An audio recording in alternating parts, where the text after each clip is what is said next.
Hi everyone. Hello, hello. I'm Freodore, designer of By the Beat, NIJISANJI EN's 11th unit. やっほやっほ。おはようございます。NIJISANJI EN 所属デザイナーのフリオドルです。やっほやっほ。Hey everyone, good morning. Good morning, good afternoon. Buenas tardes. Hello, hello, happy Sunday or Monday for everyone. 今もう月曜日だね。Wait, where are you guys?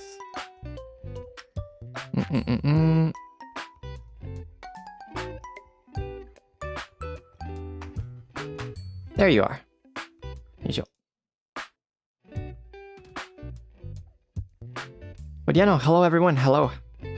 Good morning, good morning. おはようございます。Good afternoon, everyone.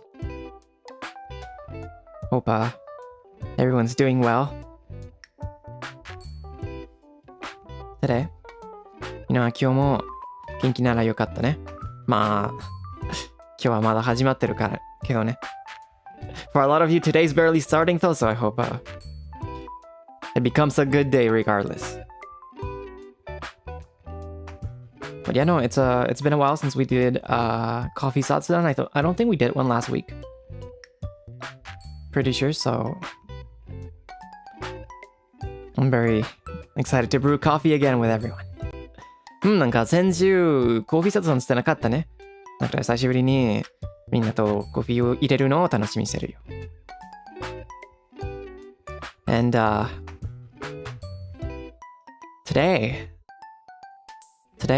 we're gonna be trying new beans, and it's gonna be beans from a different store, from a new vendor, a new store, and it's really excited in trying them out. I smelled them and they smelled really nice.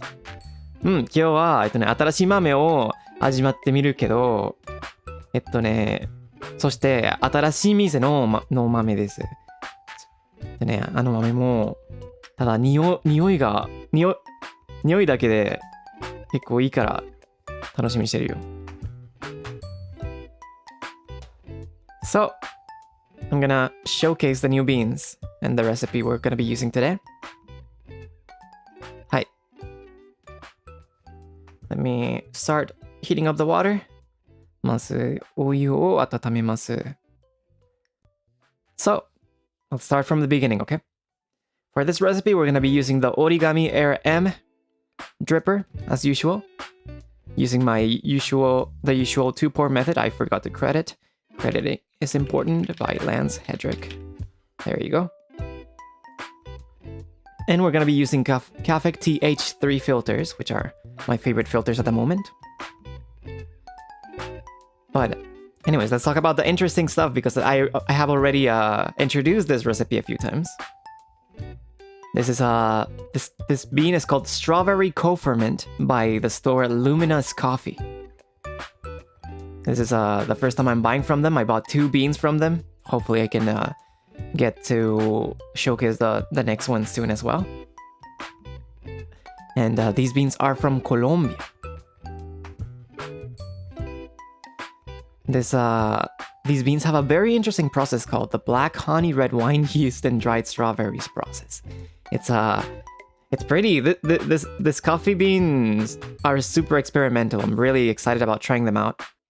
So I have an excerpt from the website, which talks a little bit more about these beans, and it says. The fermentation process for Sebastián Ramírez's watermelon co-ferment begins with ripe caturra cherries that are handpicked and placed in sealed tanks with their own mucilage. Carbon dioxide is injected to create an anaerobic environment, and fresh watermelon along with fruit-derived glucose is added. So it's the usual anaerobic processing? Natural anaerobic processing with their own pulp, their own mucilage, but this time, along with the carbon dioxide that is added, they're adding fruit glucose and they're adding watermelon to the fermentation process along with the cherries. so it has an impact on the flavor. I think up until now, I've always said, oh, the tasting notes are just a reference. It does not mean that they have actually put the tasting note ingredients into the beans. But this time they're actually putting like something that influences the tasting notes, like watermelon and the fruit-derived glucose. I'm gonna continue. The cherries undergo a 120-hour anaerobic fermentation in this control setting, and after fermentation, the cherries are depulped and moved into a second fermentation stage lasting 72 hours. This time with dehydrated watermelon and more glucose to intensify the flavor. Once fermentation is complete, the coffee is dried on patios at 40 degrees Celsius for about 5 days, with constant stirring to ensure even drying and preserve flavor clarity.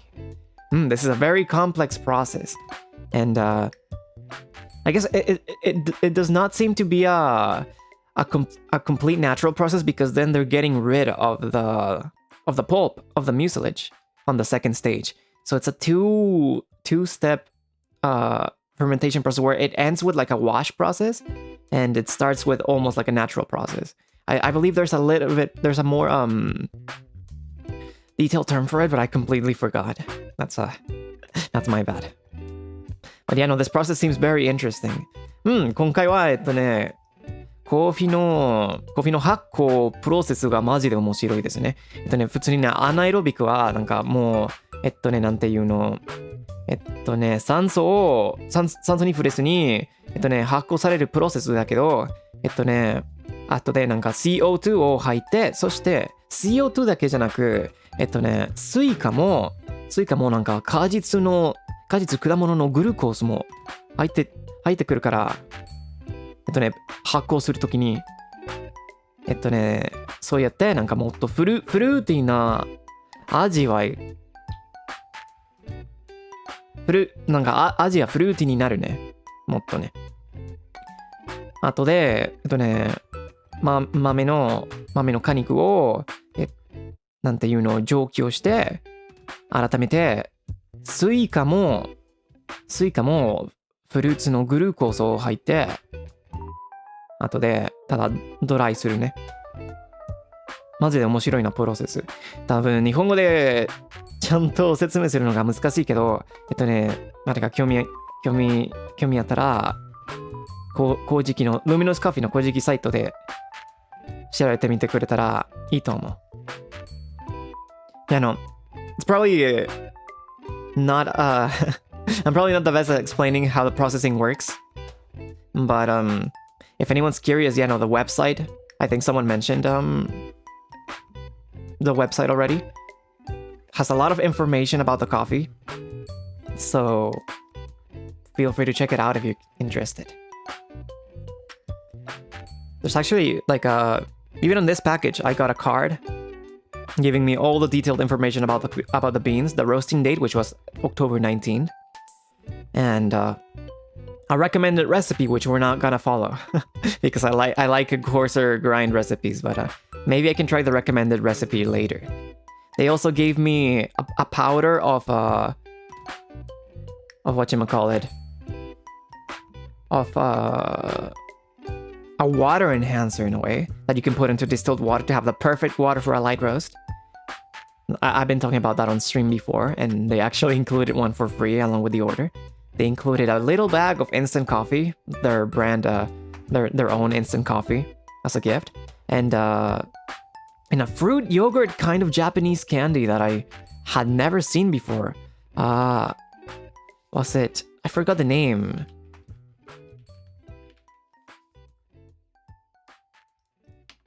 It started with a P. Is it Puchao. Puchao. It included a Puchao kind of candy. I guess to go with the tasting notes, which we're gonna proceed on explaining. Tasting notes are supposed to be strawberry kalpiko, shortbread, grape, and cacao nibs, which I think is very interesting. I mean, I'm pretty sure most people that have been watching my streams, my activities, know that I'm not a big fan of strawberry, but strawberry kalpiko sounded so interesting that I wanted to try it anyways. And if it's in the form of coffee, then maybe it's gonna be interesting. I don't know. It smells nice. So I'm very curious. And then shortbread. I believe shortbread is a Swedish snack. Like a bread kind of, like a biscuit kind of snack. I have never tried it, so I don't know what to expect out of the shortbread tasting note. Grape and then cacao nibs, right? And it's also a light roast. マジでこのお店はすごかったね。パーケージに豆だけじゃなく、なんかお湯を入るのなんかパウダーをもう入ってくれたね。なんかコーヒーに完璧なお水レシピみたいな感じね。そしてなんかおすすめレシピ、豆の情報と面白いな。なんかフルーツヨーグルトのお菓子、なんかプーチャオっていうのお菓子も入ってくれたね。あ、そして最後になんかこのお店のインスタントコーヒーももらったよ。マジでいいパッケージだったよ。Oh, it's Scottish, not Swedish? I see. I thought it was Swedish. That's my bad. That is my bad.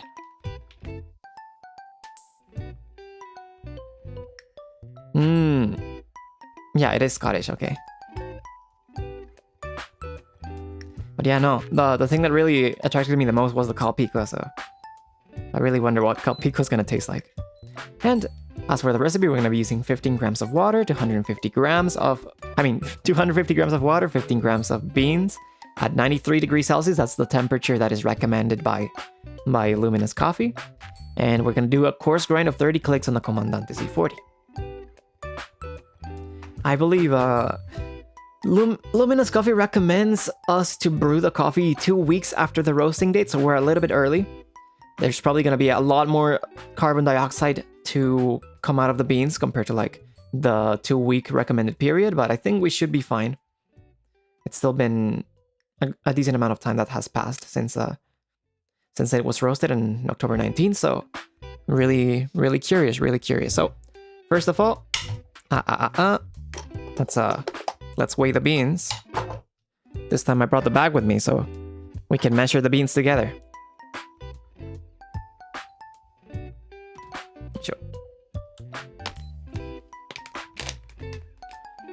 I guess we can start the ASMR session now. And I'm gonna change the setting of my microphone. There you go. You should be able to hear my room now. Background noise is increased.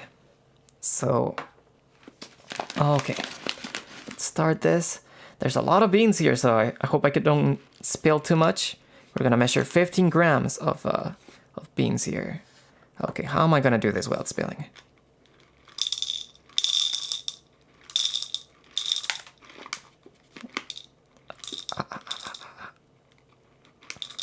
Careful, Frio.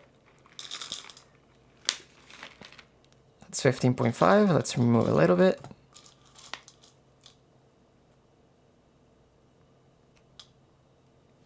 That is perfect. 15 grams. 15グラムね。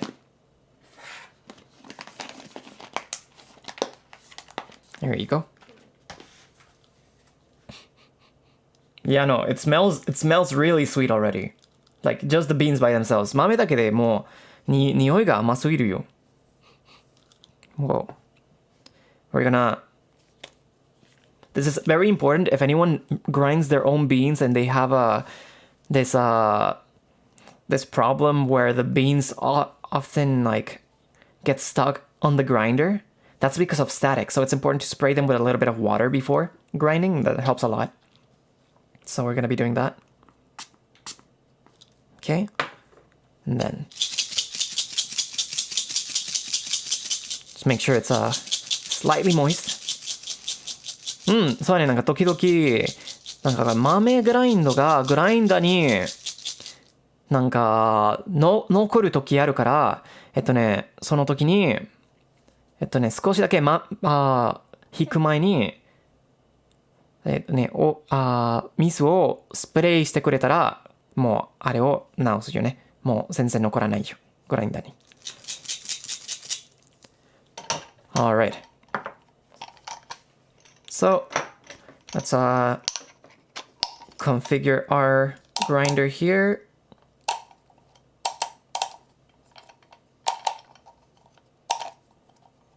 That's why some baristas spray the water? Yes. Yes. That's exactly why, because the static can affect whether the beans get stuck on the grinder or not.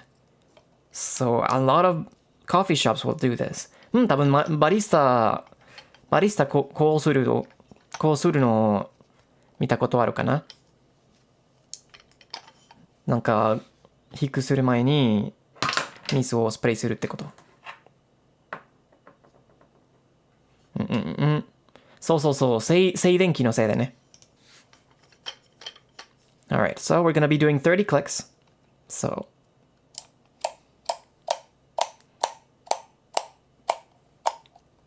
10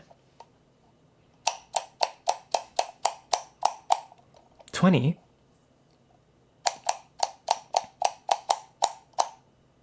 30 Alright, もう30にしたね、設定が。What did the clicks do? The clicks affect how coarse or how fine the grind is going to be. Usually hand grinders can, or most grinders can let you adjust the setting so that you can grind according to your preference and the recipe you need. Usually for espresso or mocha pot, you want to do a much finer grind. And for pour over, you can do it's pretty versatile, but usually coarse, a little bit coarser is recommended. I personally like grinding pretty coarse for my recipe, so I'm gonna go ahead and start grinding. Okay, もうここで引くの始まります。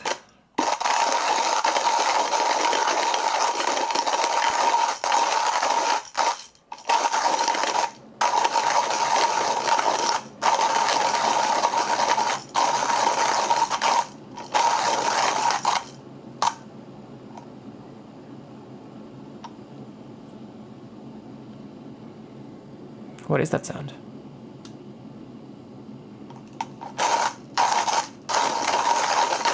All right.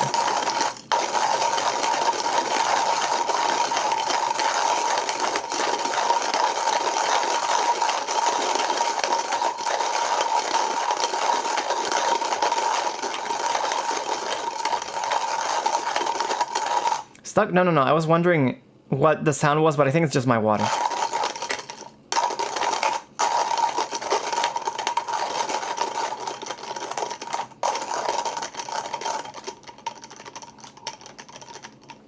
For a more even grind, I recommend not holding the hand grinder, like vertical perpendicular to the ground, but more in a diagonal angle. It's gonna be a little bit slower, but that way you'll get a more even grind distribution, which is good. なんか豆引くときにバーティカルじゃなくて、なんか立て方でじゃなくて、なんかもっとダイアゴナルの感じで引いたらいいと思うね。おすすめです。そうやってなんか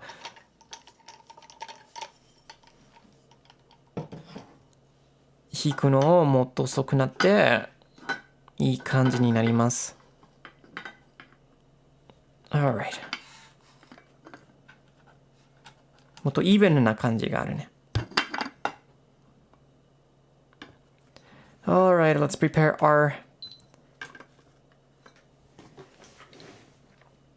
We're gonna prepare our dripper.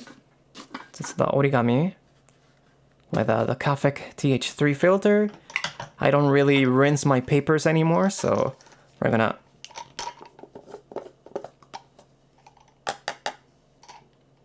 pour the grinds onto the dripper.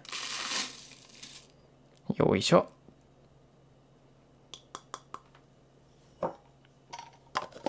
Why not? Because most modern bleached papers don't really don't really affect the taste of the water anymore like it used to be. If you're using the ground filter papers, then yes, it will affect the flavor. So it's recommended that you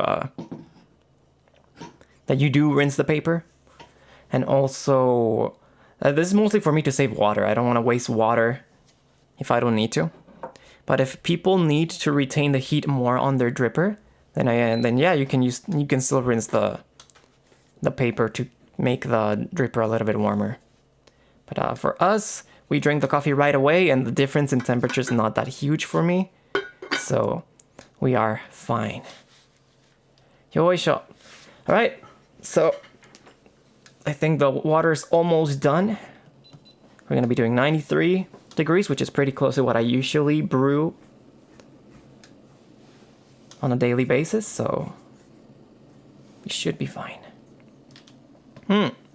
もうそろそろ準備だね。今回も93度で入れますね。お湯が。このお店も93度をおすすめしてたから、まあなんかちょうどいいと思ったね。僕は普通になんか日常でこのぐらいで入れてるから。So, we're gonna get ready the stopwatch and let's go ahead with our bloom. 蒸らしを始まりますね。よいしょ。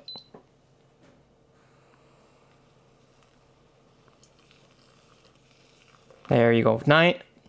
45 grams of water. よいしょ。Make sure all of the grounds are soaked. And we're going to wait for around 45 seconds.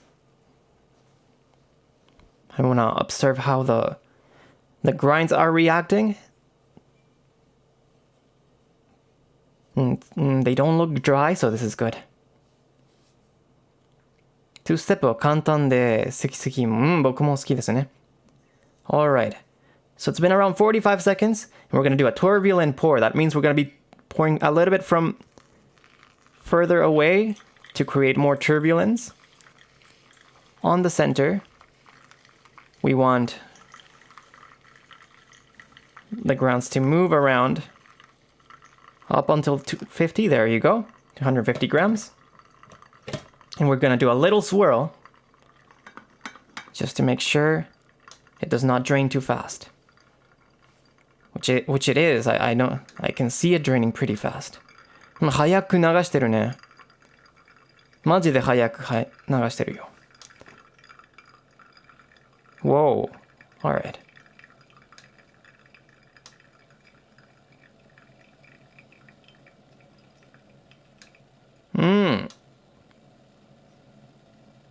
Alright, and that is pretty much done. It's a 1 minute and 40-second brew. It's a little bit faster than what I aim for, but it's nothing too bad, so it's nothing that I'm concerned about. 結構早く流したけど、まあ1分40秒ぐらいだから、まあ全然なんか不安してないね。よいしょ。So, let's gonna put the dripper away. And we can turn off the kettle. All right. Let's see. We're gonna swirl the coffee. マジで匂いからフルーティーすぎるよ。Even the smell is already so sweet, what?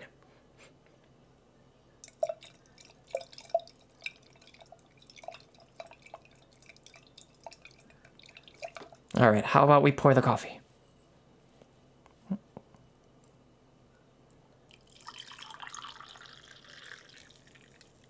Yoいしょ。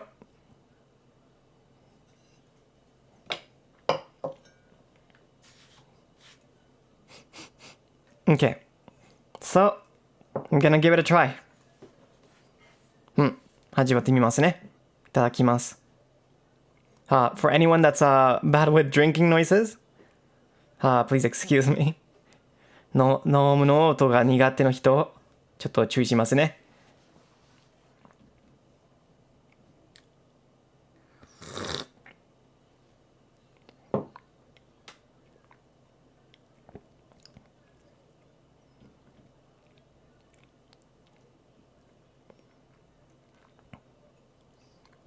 No way. Wait.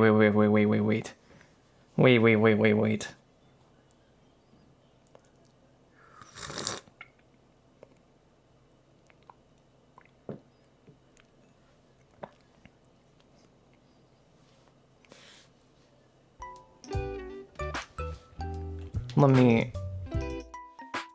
configure the microphone again. There you go, we're back to normal. That is crazy. That is actually crazy. It does taste like strawberry pico a bit. The aftertaste more than anything. When you first taste it, you can taste a little bit of the watermelon, which is not really included in the tasting notes.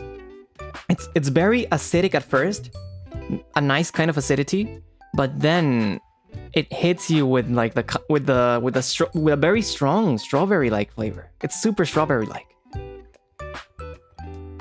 マジですごいよ。なんか最初に酸味が高いけど結構なんかいい酸味だけどね。でも後でなんか後味でなんかいちごカルピコの味わいはと結構似てるよ。めっちゃストロベリーっぽいよ。Is it to your liking? It's nice. Wow, this is really cool. This is the cool thing about experimental coffees, that you can get like really like less than usual flavors for what you expect from a black coffee cup, you know?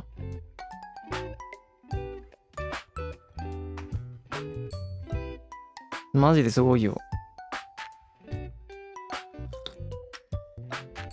And I don't really like strawberries, so.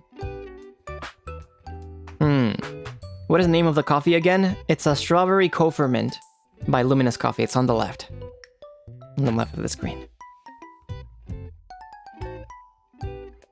I believe the Luminous Coffee is a store that only drop ships. So you need to buy... You can only buy from like on Fridays every week. It's actually very interesting because when I discovered this store, they only had 1 hour left of availability, so I had to choose the coffees quick. But no, this one kept catching my eye, so I thought it's gonna be interesting to showcase it in a coffee Zatsu. So I decided to buy this one, and then I also bought another coffee which is from Brazil, which I haven't tried a bean from on stream before, so it's gonna be interesting. That one has a little bit more of a conventional kind of note in processing. So you don't like strawberry but chose these beans? Yeah, because these flavors seemed a little bit unusual from what you expect out of a coffee cup, and I thought it would be interesting to showcase on stream.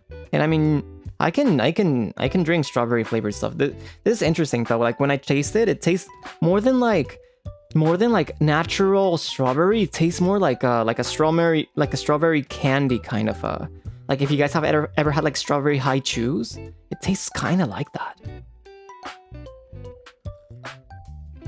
多分なんかいちごハイチュウ食べたことある人、なんかこの味は似てるよ。なんか果物よりもっとなんかお菓子みたいな感じね。It does not taste artificial, but it kind of has that tone to it.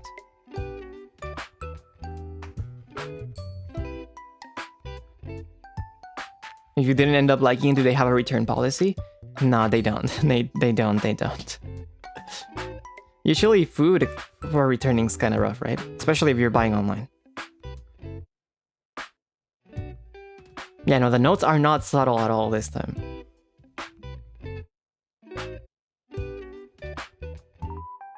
Would this coffee be good for beginners who don't like bitter taste? Then yeah, if you like strawberry or fruity flavors, then I would recommend this one.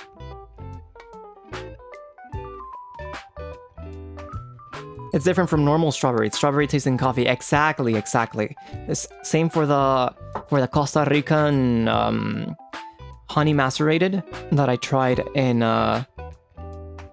Japan. That one was also strawberry flavored, and I liked it a lot. So it's different when it's in coffee. そうだね。なんかコーヒーならなんか僕が普通にイチゴ好きじゃないけど、いちご味わいコーヒーはなんか全然悪くないね。日本のファルスコーヒーで、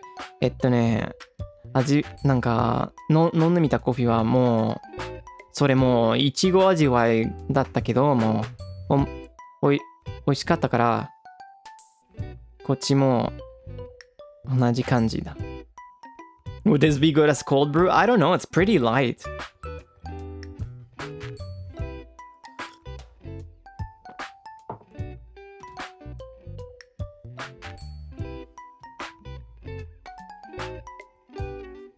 フレーバーコーヒーみたい。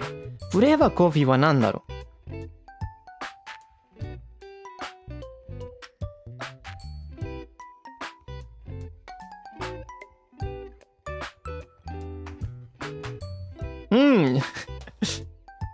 もっと飲んだら、まあ、やっぱりなんか、いちご、まあ、女のいちごと、もっとなんか酸っぱいないちごお菓子みたいな感じね。だからハイチュウって言ってた。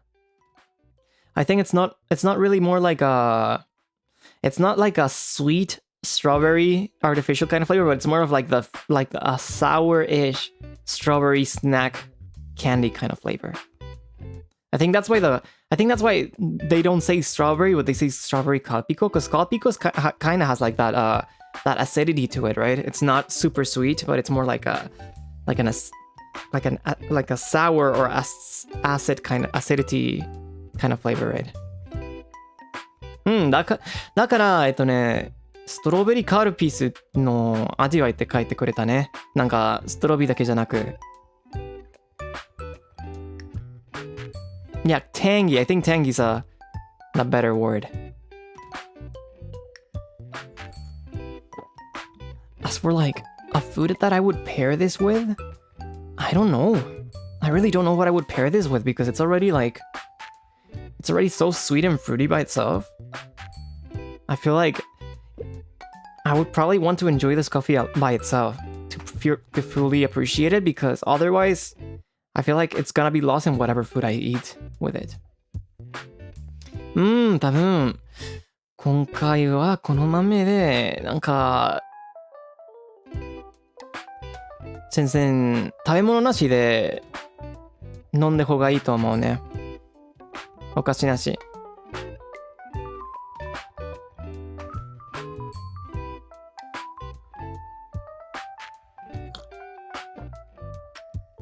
結構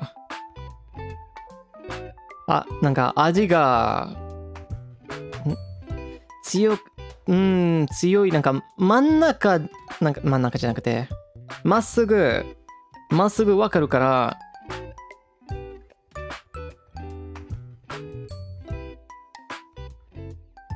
それでいいと思う。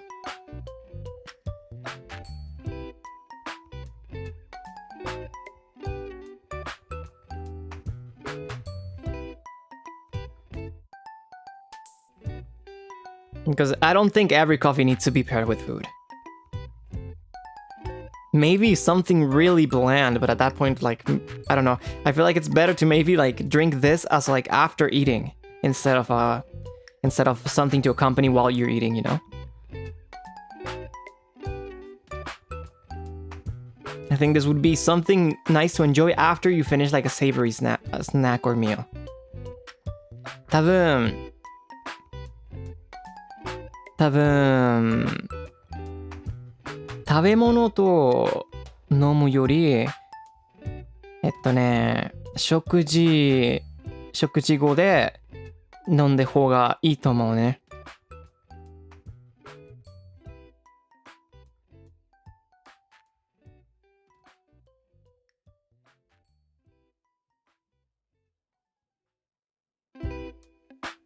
多分なんかしょっぱい食べ物を食べたら後でこのコーヒー飲んだらいいと思う。結構デザートな感じね。デザート枠。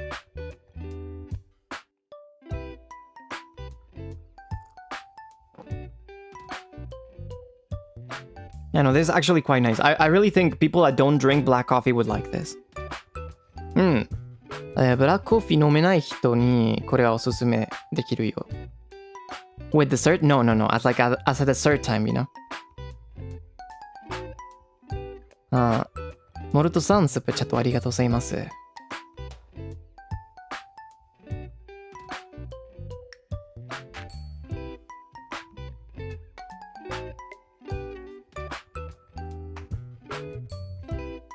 Quite nice, quite nice.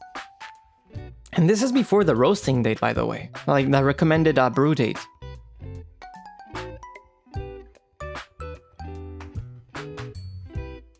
So I wonder now, after the 2 weeks properly pass, how much the taste will change. Because it's already so good like this. So I wonder. お店が、焙煎から2週間経って入れるのをおすすめしてるから、まあ僕は2週間前に入れたね。この豆は、10月の19日に焙煎したから、じゃあ2週間経って、味はどうになるかな？もっと強くなるかな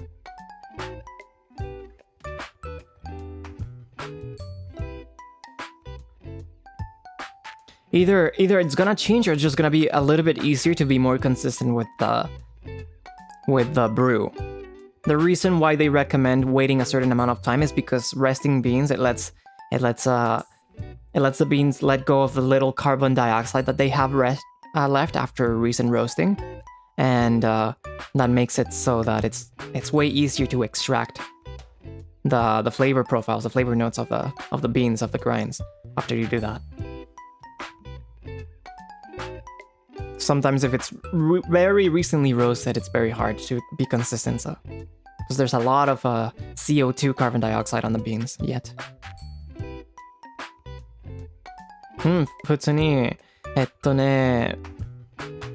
豆を焙煎してすぐに入れたらまだ豆に CO2 を結構残ってるから普通になんか1週間ぐらい2週間ぐらいを待つのをおすすめしてるね。なんかお店さん、そしてなんかコーヒー屋さんね、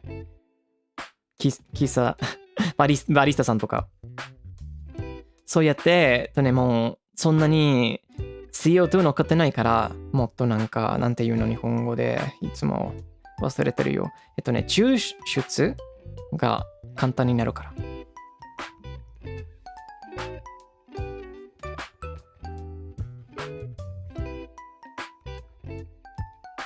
そう減っていくんだね。You search what's called pico sounds so nice. Oh yeah. That is true. Maybe some people have not tried the actual drink called pico. It's very interesting. It reminds me of Yakult actually. If you have tried Yakult, it's kind of similar. カールピコならなんかヤクルトとちょっと似てるね、味が。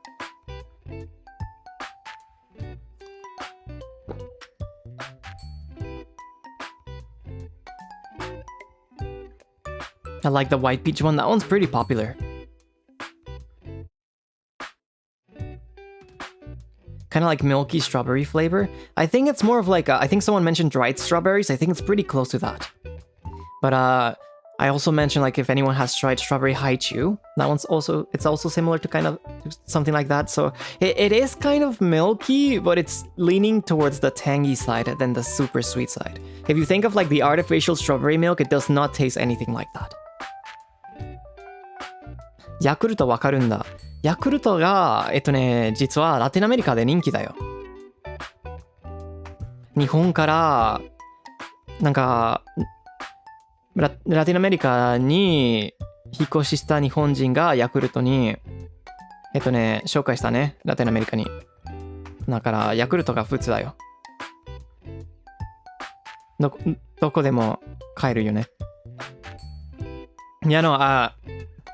I guess some Japanese listeners were surprised that I am familiar with Yakult, and I'm explaining to them that in Latin America, actually, Yakult is pretty popular and pretty common.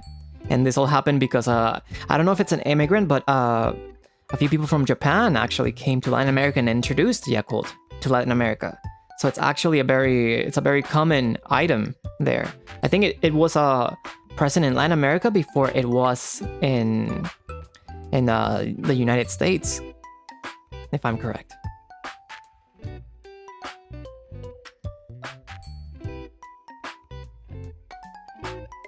I heard that Yakult tastes different overseas compared to the Japanese version. I wouldn't know. I didn't try Yakult in Japan when I was there. Most kids take it as school lunch. Yes, I always had a little Yakult in my lunchbox. 普通になんか子供がよく飲むね。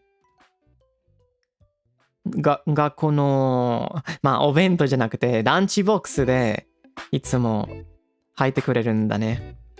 ヤクルトとか。子供にいいイメージがあったから。It really had this image that Yakult was like good for children, right? Like for growing antibodies.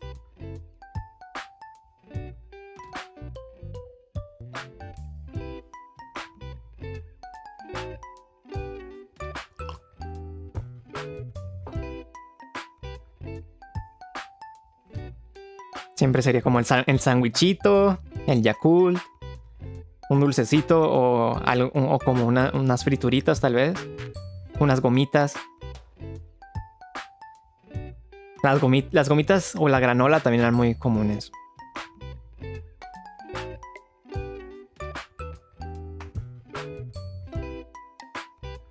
I want to ask if you like to eat some snacks like cookies. I do like them depending on the coffee I'm drinking. Recently, I've been trying to drink the dark roast that I still have from Onyx Coffee, so I do accompany it with like sweets and stuff.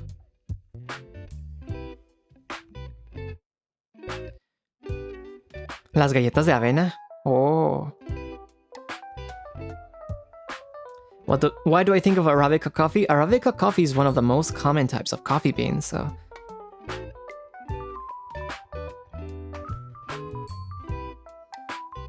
yeah, no. I do like them. It's probably what I grew up drinking the most, though.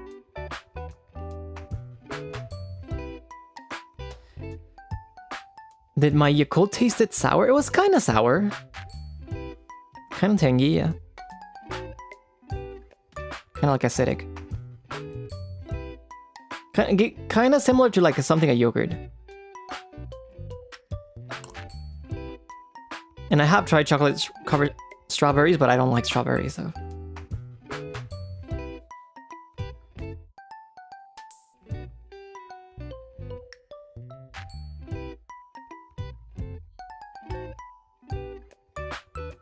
Las gomitas primero y luego mi Yakult. Primero se comían las gomitas. Yo las solía guardar como para el final. O el yogur para el final.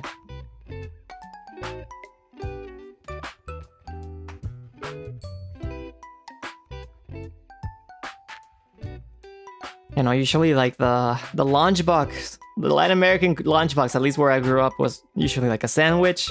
Maybe some gummies or some... a sandwich, a torta... burritos maybe, or something like that.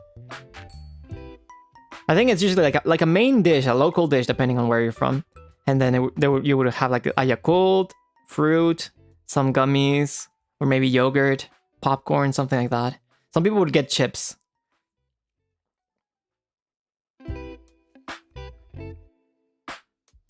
As well. Or otherwise, if you didn't have lunchboxes, people would just buy from the store, right? There was usually like a local school store that you could just buy whatever menu they had from there.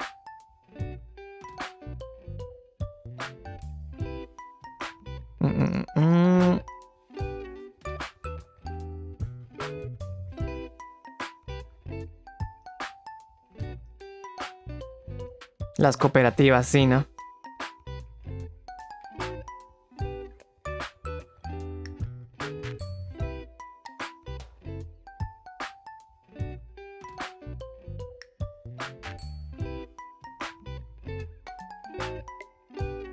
ランチボックスにポップコーン入ってるの？まあ、その人がいたね。もう、時間が経ったから、もう温かくなかったけど。なんか普通に、ラテンアメリカのランチボックスは多分なんかメインディッシュかな、なんかサンドイッチとかトルタとか、そして、あとね、なんかガミとかフルーツ、ヨーグルト、ヤクルトとか、時々なんかチップスも、ポテチップも入ってくれたの人がいた。そして多分ランチボックス、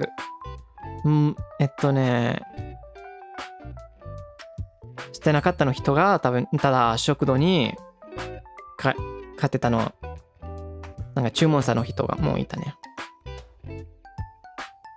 そしてあの食堂で毎日メニューが変わってた。こういうやつたくさんだ。いやいや、ただこれは例だよ。全部入ってくれなかったよ。いろんな種類があったよ。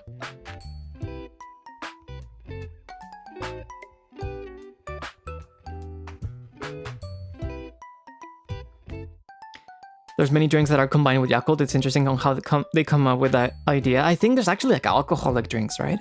That combine with Yakult. I have not tried them. When I want to drink alcohol, I do not want to drink Yakult, so I never try those drinks, but to each their own, right? 確かになんかヤクルト入ってるの、飲み物がいっぱいね。特になんかお酒入ってるの飲み物。僕はお酒飲むときにヤクルト飲みたくないかな。飲ませる飲んだことないけど。多分好きな人がいるかな。いや、Yakult flavored soju. I have seen that one.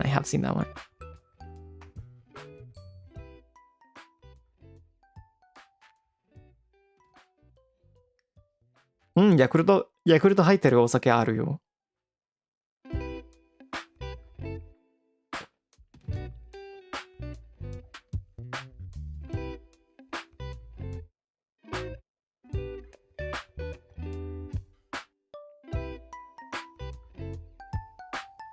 The UMB 給食 in Japanese the schools? I wouldn't know because I've never tried them, right?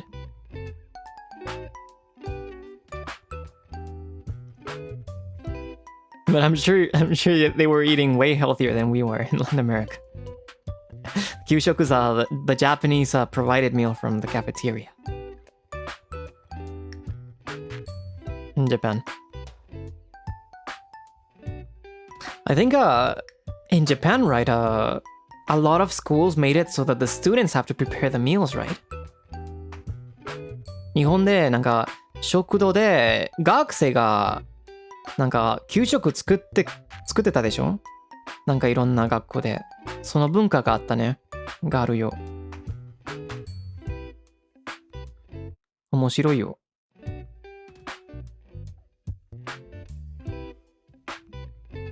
海外ならあれ見たらなんてこと？学生が作ってるの？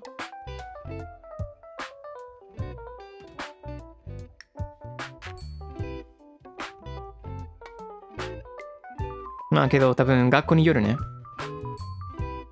You know, I think like if people from this side would be like, wait, what? The students are making the meals?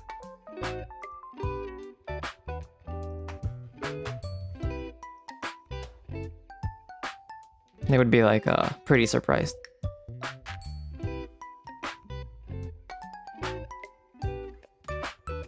配線は自分たちでやるね。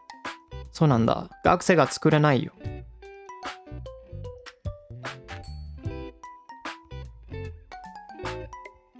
給食当番。そう。Students only serve the food.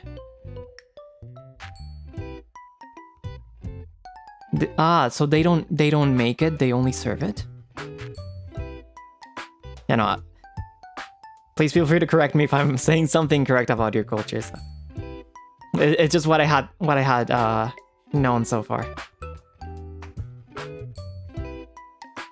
I see. So it seems like okay, so it seems like the students did not make the food, but it's just they're in charge of serving it. So that's a little bit different. I see. Yeah, I guess that's a little bit more I wouldn't say reasonable because I don't think it's unreasonable for students to cook. I think it's actually pretty good that they teach them in home economics. But I think that way, like, maybe parents wouldn't be as worried, right? なるほどね。これはもっとなんか、なんていうの、理不尽じゃないと思うけど、学生が食事を作るのが理不尽じゃないと思うけど、まあ、やっぱりこれはもっとセンスがあるね。もっと意味あるよ。なるほどね。教えてくれてありがとう。なんか、配膳するね。それだけ。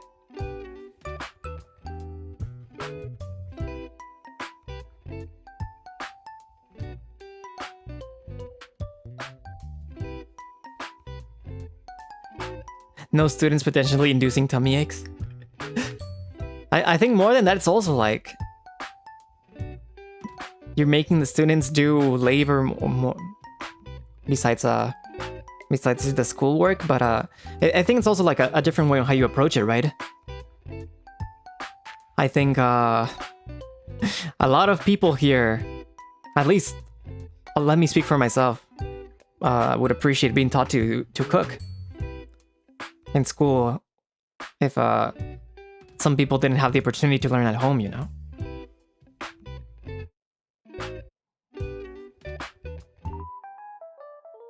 It's a very useful skill in the end.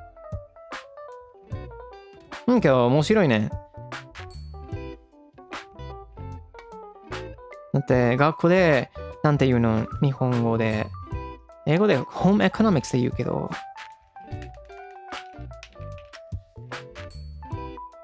なんか料理のクラスがあるでしょ。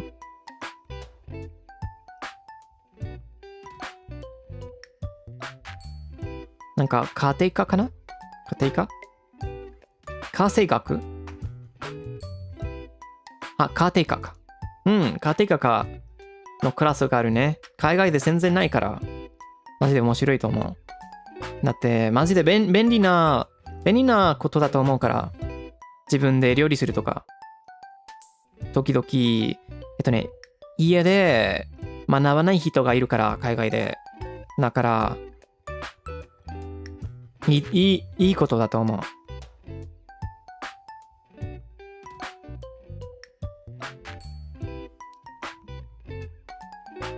海外ないの？多分なんか料理ならただ部活と取らないといけないね。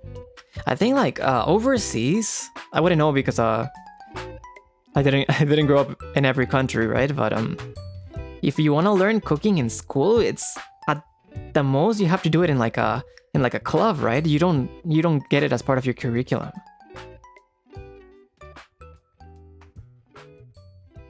I remember I had to do I made yogurt once for a science for a was it biology? No, I think it was chemistry.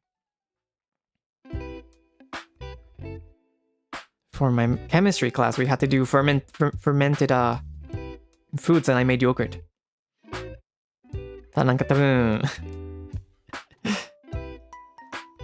まあ家庭科じゃなかったけどもう昔科学でヨーグルト作ったね。その宿題があったよ。そのプロジェクトね。なんか発酵するの食べ物作らないといけないとか。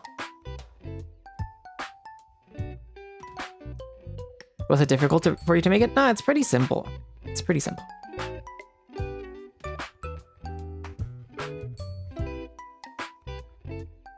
You have to introduce the bacteria to milk, boil it, and then let it rest for a while.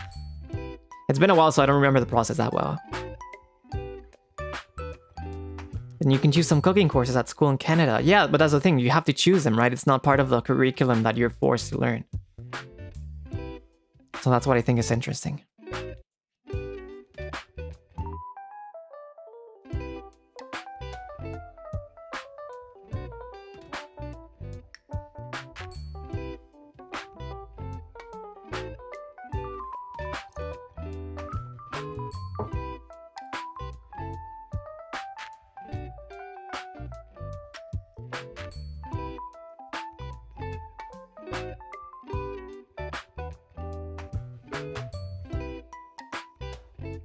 But I think it's also like maybe there's a reason there's no home economic overseas, because I think in Latin America, at least in Latin America, surely something would have burned or exploded. I don't know about other countries, but I can only speak for Latin America. まあ多分なんか家庭会がないの理由があるかもね。ラテンアメリカだけで話せない。ラテンアメリカのことしか話せないけど、まあ家庭科があるなら多分何かが燃やして爆発するみたいな感じ。絶対に何か爆発するよ。そうだと思う。無理だよ。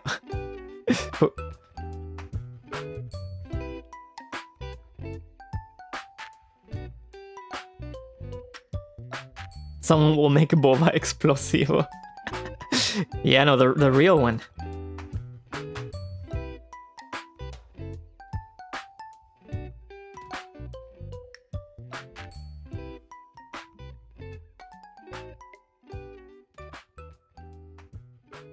Yeah, no, do not give fire to Latin American children.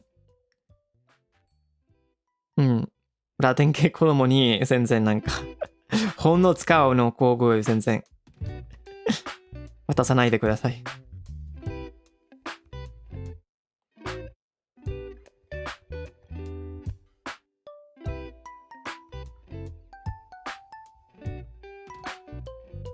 I think there's like even like not even children. I think there's some this is all nothing I have experienced because I never lived in a dorm. But there's some dorms for college, right, that don't let students have microwaves or stoves because they don't trust them with them, right?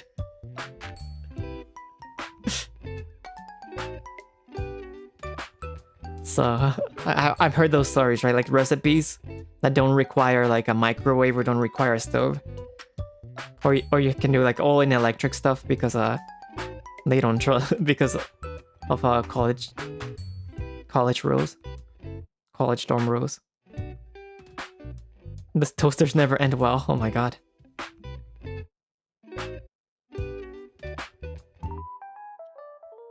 The student will explode the machine. I've had a microwave explode in my dorm when I was in college. Yeah, exactly. Because of that, that's why they worry. They prohibited. そうね、なんか僕がこれは経験したことないけど、これは聞いたことあるね。いろんな大学のドームで、レンジとかストーブとか全然禁止してないね。禁止してるよ。何も爆発しないために。In college, we had fire alarms going off all the time because people would overcook things in the oven. I see.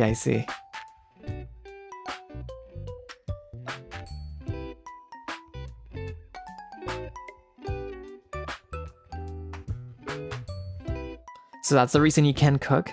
I just said that I didn't experience this. No, that's not a reason. I can cook, I just don't do it much. I want to believe.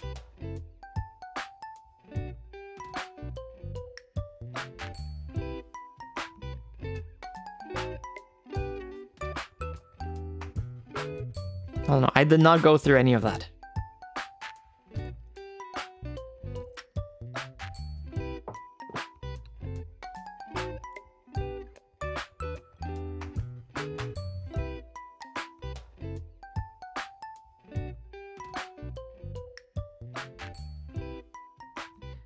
Do you have a go-to recipe if you have to cook? If I just wanna do something that is easy to make, I will make chilaquiles.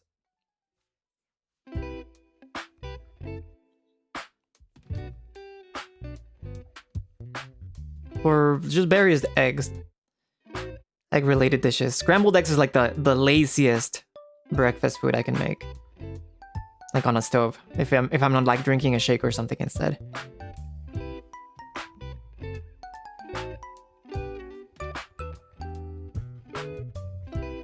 Have you exploded something? No. No. No, no, no. I'm okay. I'm okay.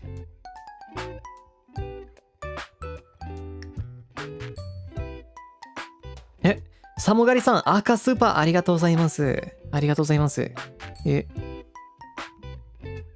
感謝するわ。What is chilaquiles? Chilaquiles is a dish consisting of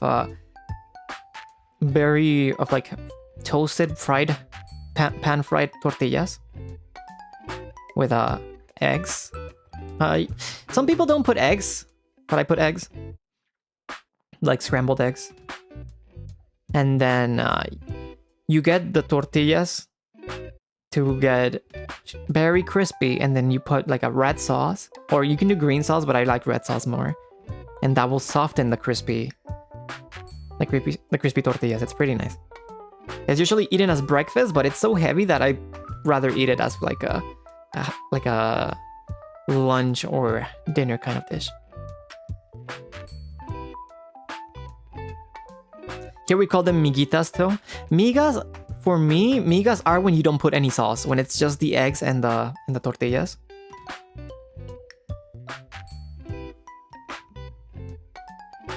You know how to do the sauce? I know how to do it. I don't usually do it. I will just buy it. I will just buy it.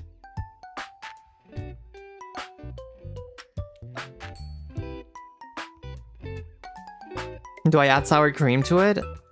Sometimes. Sour cream or like cotija cheese. Yeah, no.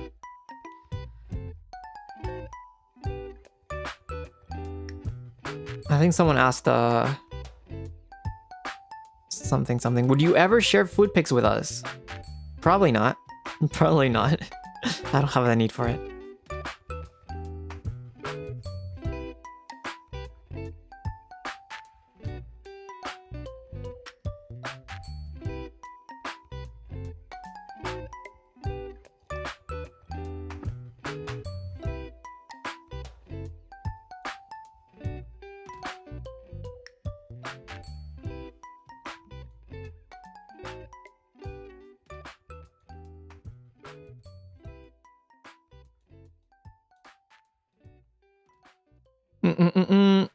Would you be able to follow the instructions if you read a recipe online though?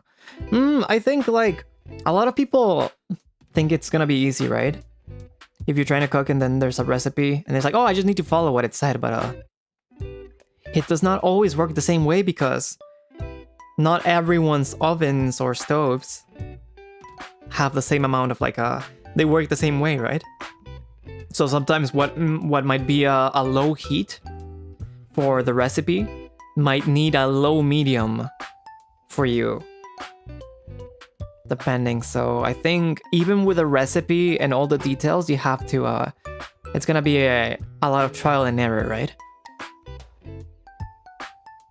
I think people that are very experienced in cooking and know their equipment well and their stuff well and their kitchen very well, they can probably do something good out of like just reading a recipe and then adjusting as needed, right? But I'm not like that. I am not like that. I don't like eating enough to motivate me to cook. I'd rather drink something that is just as nutritious instead.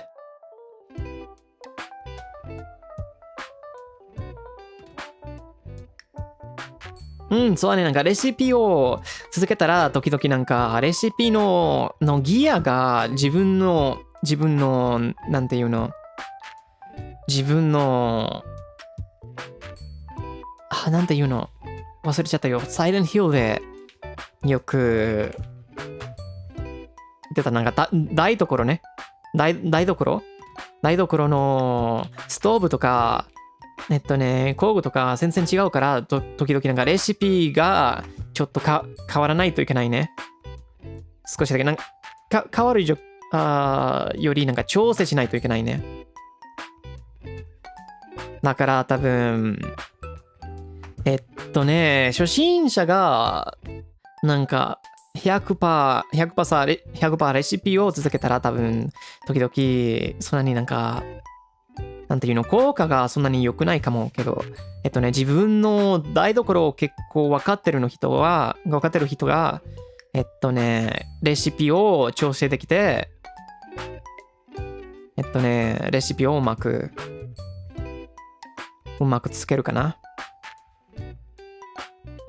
そうだね。火力とか変わる。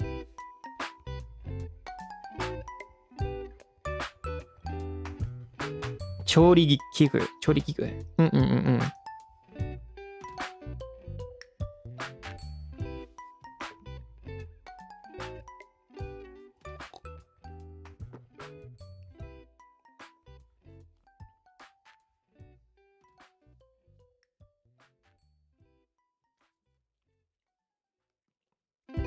I feel like you would be good at baking. There was a time where I was more interested in baking than now. Baking involves a lot of like carefully managing temperatures and oven time.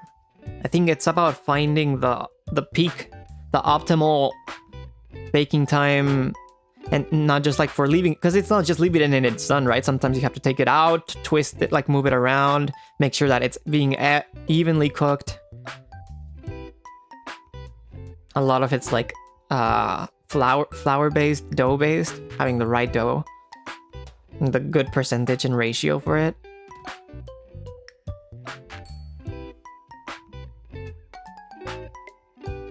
I think that one requires a lot of trial and error, and there's no shortcut around it.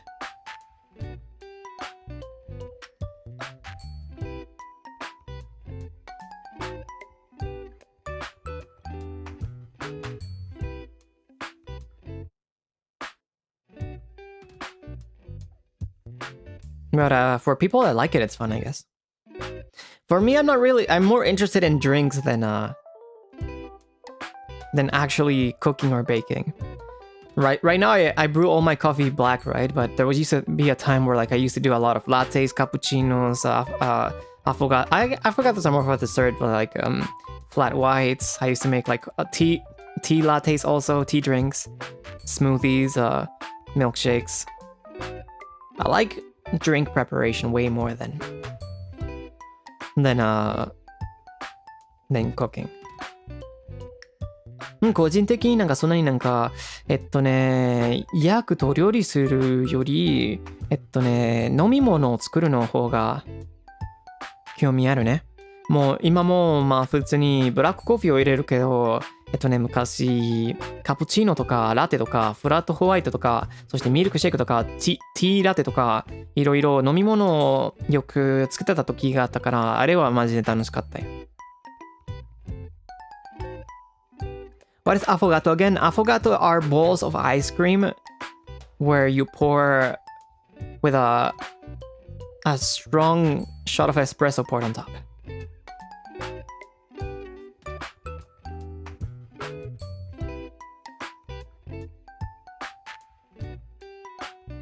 Do you have other types of drinks that you like aside from coffee or tea? I like water. I like aguas frescas. I like wine. I like tequila. I like sake.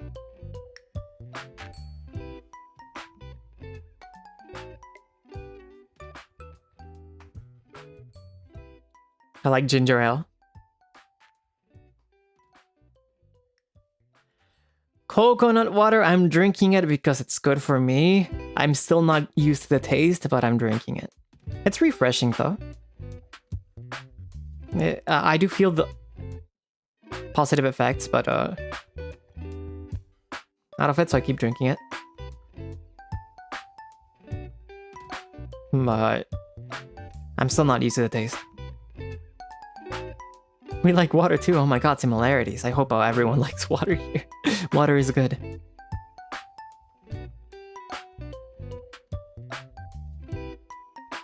Wine with coquita? You put Coke on wine? I don't do that.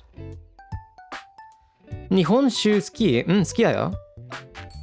ただ、飲んだことあるやつの中で、ただ好きじゃなかったものはただなんか黒霧島だけ好きじゃなかったけど、それ以上飲んだことあるものが全部好きだったわ。特に濁り酒が好きだ。Have you tried mocha pot? Yes. Before I got into hand drip, I used to brew a lot of mocha pot. I really like the mocha pot. I recommend it for those that like strong coffee like espresso. I always recommend the mocha pot. It's pretty good, pretty good. Pretty good, pretty good.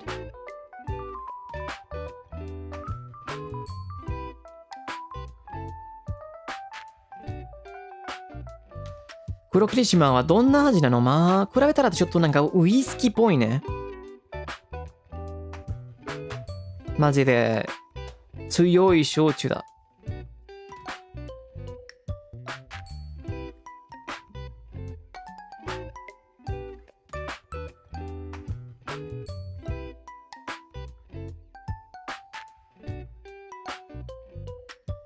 You know, I do like a lot of Japanese liquor and Japanese alcoholic drinks, but the only one out of the ones I tried, the only one that I didn't like, I've talked about this before. It's the Kuro Kirishima. I think it's a sweet potato liquor. I didn't like that as much. モカポット使うの楽しいね。うん、簡単だって、なんか効果がマジでいいから。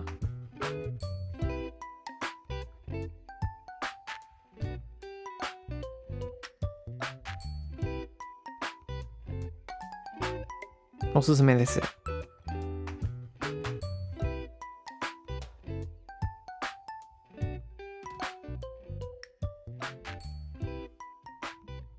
日本中、辛めと甘めどっち派です？どっちです。どっちも好きです。まあ、めっちゃ甘いやつは、そんなに飲まないけどね。あんまり飲まない。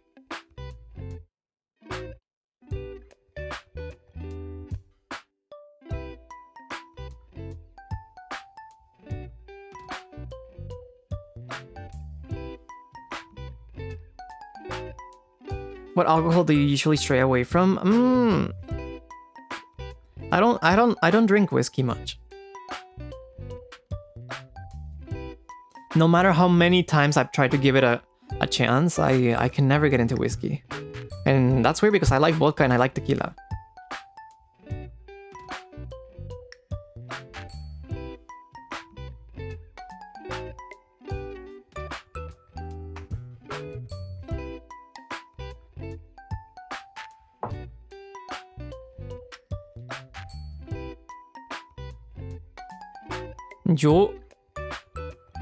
蒸留酒好きだよ。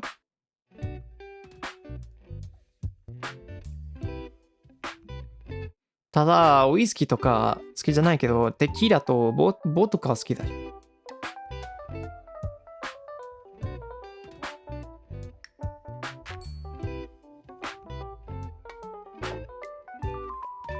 Gin is good also, but I usually drink gin more in cocktails. By itself, I don't drink it much.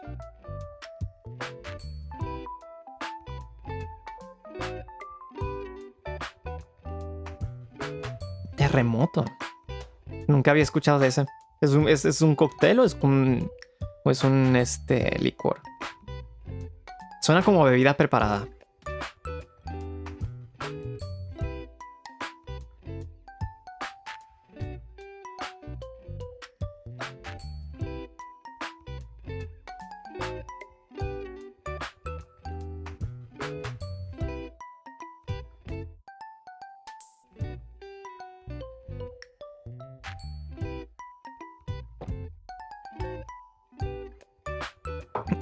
Yeah, no, this coffee, even when lukewarm and even when cold, it's still really nice. It never gets too acidic, or it's never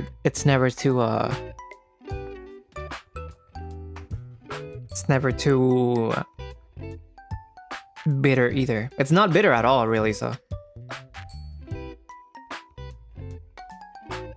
There you go, I finished it. ごちそうさまでした。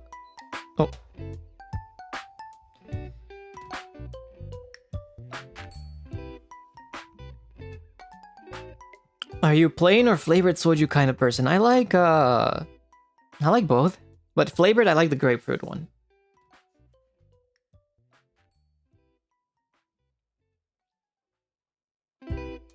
Hmm. このコーヒーはもう全部飲んだね。全部飲んで、やっぱりなんかもう冷たいほどにまだ美味しいよ。全然なんか酸味や苦味は変わらないから。最後まで美味しかったわ。Taking notes at the moment, non-acidic coffee is best for people with stomach acid problem. This coffee is still pretty acidic, but it's a pleasant kind of acidic. There's actually like on the website, there's a tasting cut profile, and it rates the levels of each, which I mean it's probably gonna be subjective, but according to the website, the processing cup effect is 10, the sweetness is 8, acidity is 9, clarity is 8, aftertaste is 7, floral is 4, spice is 8, and internal cup score is 88. So the thing that is highest other than processing cup effect is acidity, followed by sweetness. It's not very floral, that is true. It's more of like a spiced kind of a bean. It's very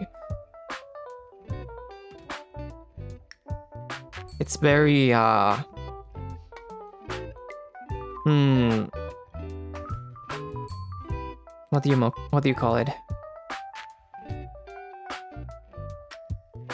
It feels, I think it's really easy to tell that there was something added to the beans in a way. And if anyone's curious, I can share the website for the type of bean that I bought. これは麹機のサイトね。お店の。これは今日の豆です。レモンクリームさん、スープチャットありがとうございます。最初のハッピーモンデーで、気持ちが明るく、弾けました。ハッピーフライデーまで頑張れる。フリーちゃん、今朝も素敵な豆を紹介ありがとう。いや、こちらこそありがとうございますね。みんな素敵な習慣を過ごしてね。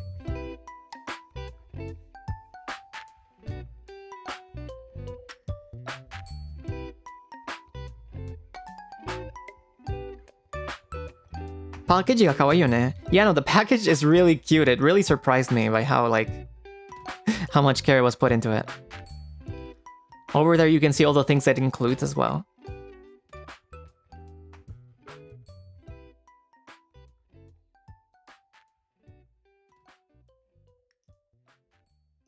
And if you see in one of the pictures, there's like a fun way of showing the recipe as well.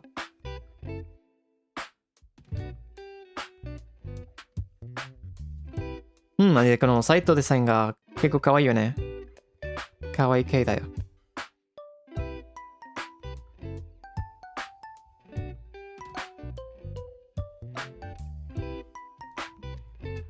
I don't know if they ship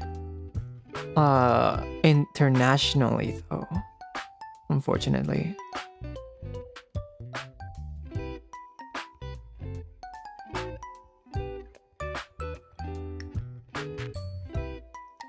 いや、なんか国際で注文できるのわかんないね。多分できないかも。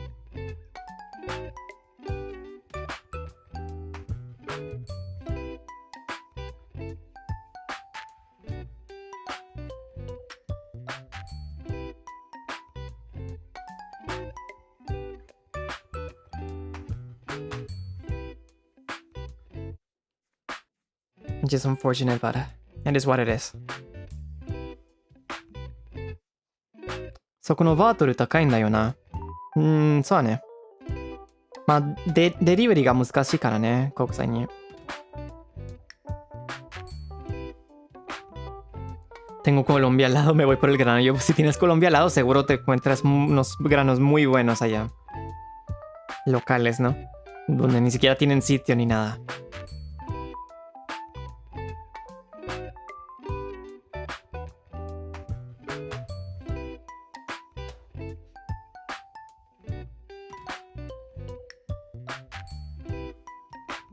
カフェにより直してこよって。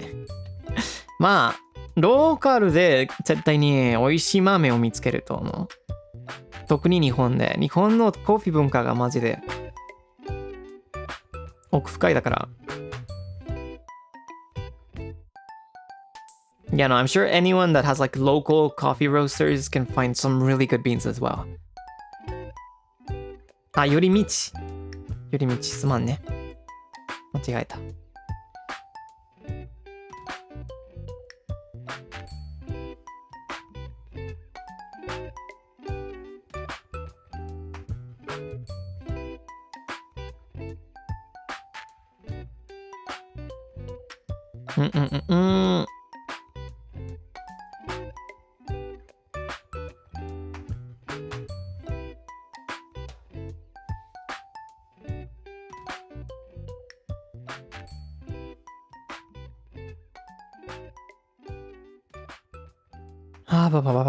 I'm really looking forward to trying the other one I ordered as well. Now. Since this one was so good, my expectations got a little bit higher. 他の注文できた豆を味わうのを楽しみにしてるね。でね、これは美味しかったから期待が上がった。期待がもっと上がったよ。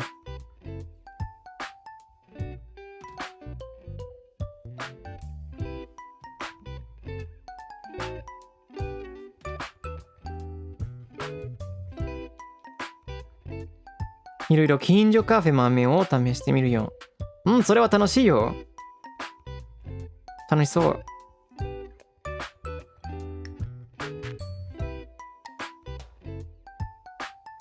You're better than me. I would try two the same way. This gives me a reason to wait for the two recommended weeks, and that way I have something to introduce on the next Zatsu, you know.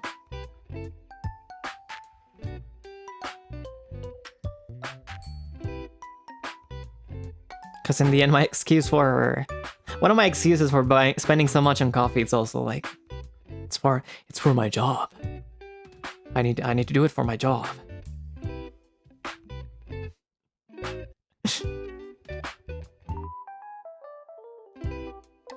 That's how I can rest at ease. Thank you for allowing me to have this job. そうだね、なんかこんなに豆をなんかこんなに高級豆を買うの口実は仕事のためにこんなに買ってるよ豆が。でマジで口実はね、この仕事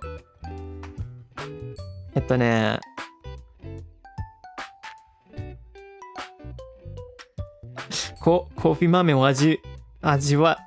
なんだよな。味わえる仕事になってくれてよかったね。マジでよかったわ。ありがとうね、みんなのおかげでこうできるから。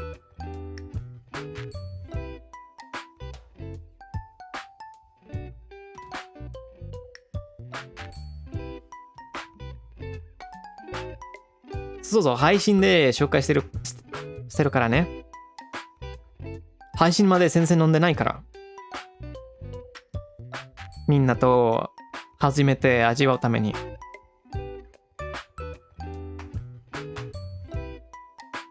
You can schedule coffee satsu for Tuesday and we pretend an early satsu is just normal. I mean, it used to be normal, right?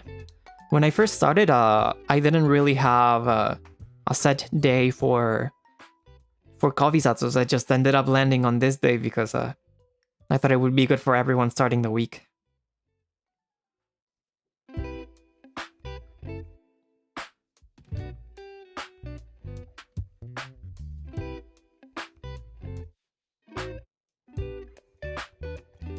Yeah, no, I don't even know if I'll have a coffee satsu next week, depending on the schedule. I think it's gonna get pretty busy. But I'm still not confirmed with this yet. But it's very possible that we can continue the Little Nightmares collab on Tuesday at 5 a.m. Pacific time, like we did last time. I'm really gonna try and finish that game next week with Alban Senpai.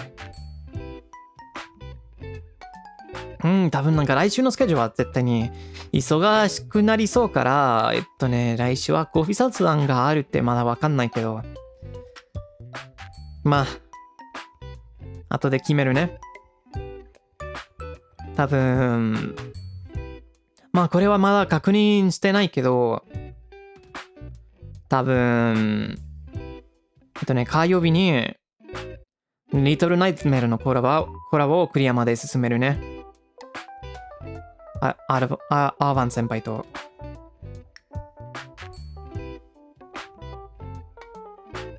火曜日日本の、21時ね。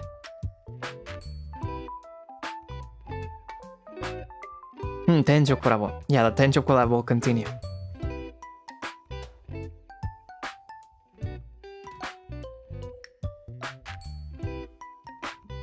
I think that's all I can say for next week because everything else, I still need to confirm.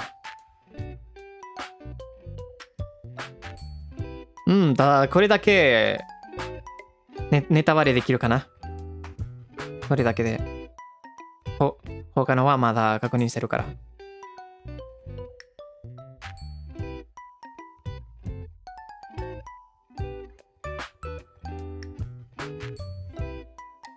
頑張れよ。Thank you, thank you. I'm fine, I'm fine. 大丈夫だけどね。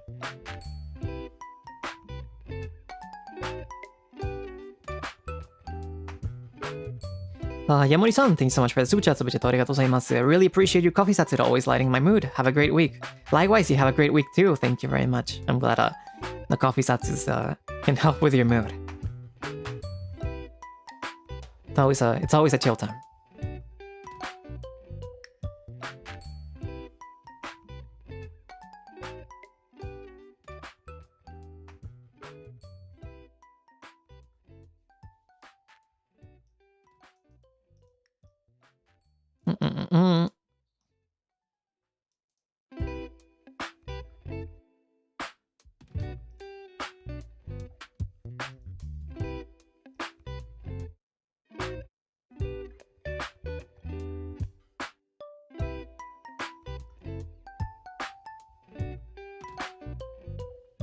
Kape-san, thank you so much for the super chat. Super chat ありがとうございます。Thanks for a stream. I'm glad I can listen to Zatsu at my leisure today since I have day off. My head is finally awake, so I make coffee. After this, I'll enjoy the archives. Yippee. Have a good day for you and every min. Thank you very much. Thank you very much. I hope, whatchamacallit? Yeah, I hope you have a great week and that you can enjoy the archives as well. Thank you very much. Very much appreciated. I don't know why I thought I read something else. ペピさん、そばちょっとありがとうございます。フリオくん、今日も配信ありがとう。台湾にいた時に飲んだ、コーヒーとても美味しかったよ。そのお店のドリップバッグは買ってきたんだけど、お高かったので、私が上手にいられるか緊張しちゃって、なかなか飲めない。コーヒー雑談で、学んだ知識を活かして美味しく作れるように頑張ります。スペチャットありがとうございます。なんか、僕の経験で、ドリップバッグはそんなになんか、ハンドドリップを経験ある人より、ただなんか初心者を向けのイメージがあるから、そんなに難しくないと思う。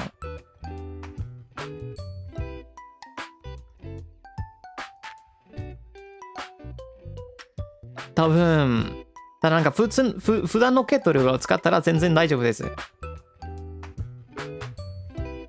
ぜひ緊張しないでください。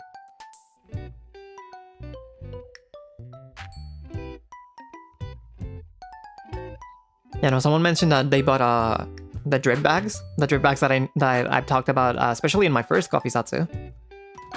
And they mentioned being nervous about brewing them because they were pretty expensive. But usually, drip bags compared to like actually brewing like a pour over, they're aimed for beginners that don't really have like the gear or the technique to brew pour overs normally. So usually you can get pretty decent results with a normal kettle.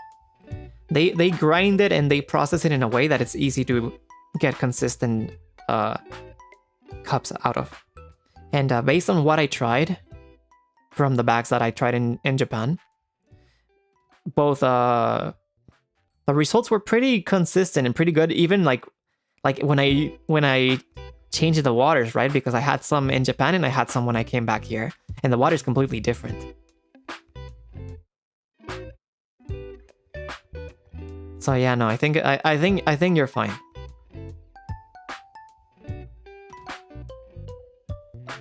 Hmm, そうだね、なんかマジで味はあまり変わらなかったね。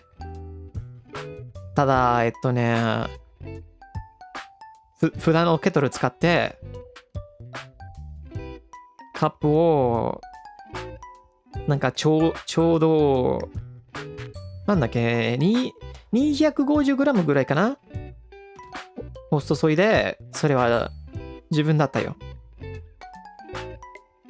日本でも、そして変えてももちろんなんかお湯が変わるけど全然味はあまり変わらなかったフリップバッグで。だから多分一番こだわることがお湯の量ね、それだけ。I think the most important thing to pay attention to if you're brewing from a drip bag is probably the amount of water, and that's it. As for the temperature, if you're using a normal kettle and not a gooseneck or anything where you can control it, I would say just boil and then just wait like around 10 seconds and that should be okay. ただ温度をコントロールできないケトルで、ただボイルして100度にボイルして、ただ10秒待って後で注いだら大丈夫です。大丈夫だと思う。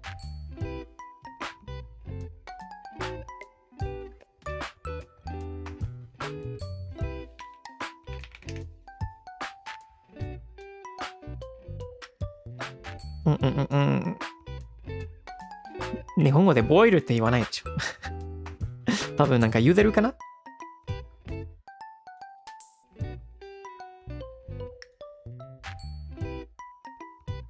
ほんの少しだけほんの下げるのね。そうだね。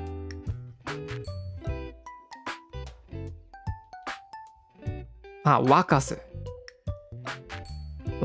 お湯は沸かすだね。ありがとうございます。そうだね。10秒や15秒なら十分だよ。ちょうどいい。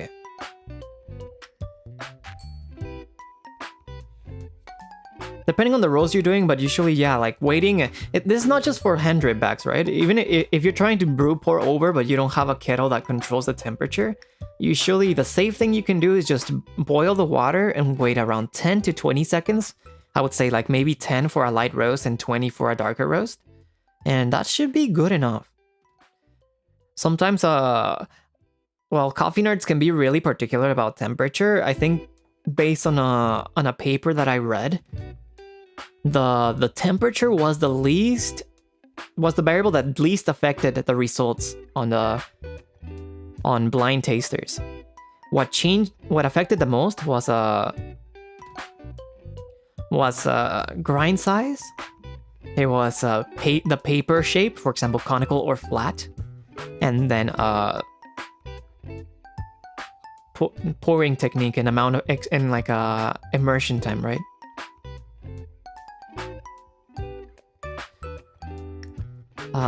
Molly-san, thank you so much for the super chat, Jessiania. Thank you for always sharing such interesting things. Thank you so much for finding the things I share interesting. Very much appreciated. The paper shape, wow. Yeah, if anyone did not watch my first dark roast coffee Zatsu, I used a flat shape filter instead of a conical shape. That's why I have the origami dripper, because it can use both types of filters. And the thing with flat-shaped filters is that they will retain the water more. It's gonna drain way more slowly than a conical shape. So it's a little bit easier to be more consistent with it, and it will affect extraction much. So you can usually get away with like grinding coarser and then doing longer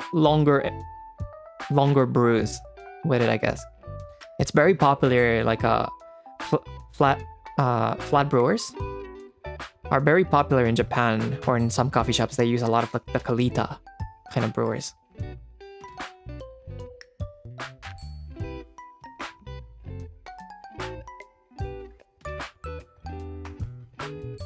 And I think someone asked like seconds, not minutes. Yes, seconds is good enough for the water to cool down. Like just open the lid, right, of the kettle. Wait around 10 seconds to 20 seconds depending on the roast. And that should be a good amount if you cannot control temperature. Of course, if your kettle can control temperature, just use that instead, right? もちろん、それは十分だと思うね。ケトルをなんか10秒から20秒までぐらい待ってて、それは十分だね。もちろんなんかコーヒーオタクが、温度をこだわってるけど、なんていうの、ちょっと日本語で単語調べますね。科学論文読んでたね。いろんな、なんか、先生に教えてもらってないのを味わってた人に、一番効果があるのやつね。そしてなんか、あんまり効果なかったのやつはなんか温度だったね。93か98とか、味わったの人があんまりなんか違いの分かってなかったけど、一番効果があったものが、ペーパーとか、低めとか、もちろん注い方ね。なんかテクニックとか。それは一番効果があったよ。まで面白かったの科学論文だったよ。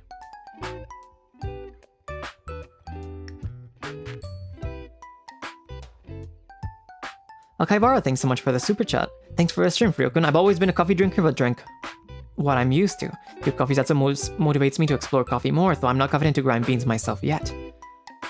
I would say please do not be scared of grinding beans. It's really nothing out of this world, right? If you buy a good grinder, all you have to do is find a setting. Usually a lot of recipes will have a recommended setting, and then you just off you go. And usually once you find a setting you like, you don't need to change it much. So please do not be afraid to grind. Beans, I would just say investing in a good grinder is just the most important thing, right? I think there's like a lot of beginner grinders that, while they're not bad, they just take forever to grind. Like I think the Hario grinders.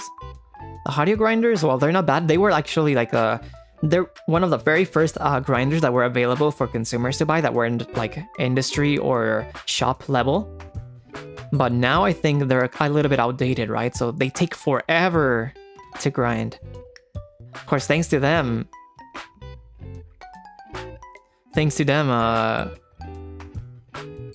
we have the grinders that we have now, but yeah, no. My problem is the good grinder part. It's really not as expensive as one would think. We are in an era where you can get a good amount of grinders for pretty cheap. Let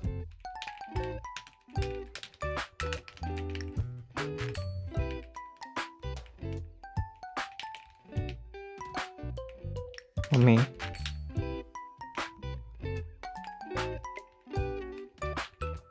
There you go. These are my recommended grinder brands. They have pretty affordable options. Like under $100, all of these three. And you can get really good cups out of it. これはおすすめの見るブランドね。いろんな種類があって、100ドル以下の種類があるから、めっちゃおすすめです。昔が、ハーリオのグラインダーとかしか買えてなかったけど、今もういろんな種類があってよかったね。ハーリオのグラインダーの見るね、もちろんなんか悪くないけど、もう昔のモデルだから、弾くのいっぱい時間がかかるね。そして多分なんか、腕がなんていうの、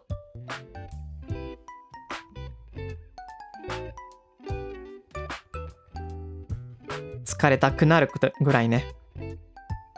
疲れそうだよ。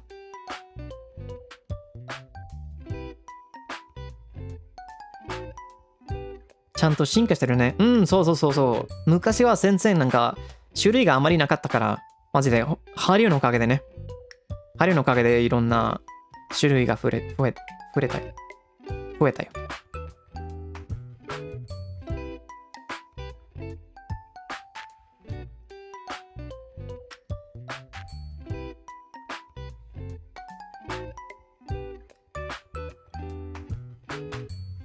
軽い力でできるのがいいよね。そうだね。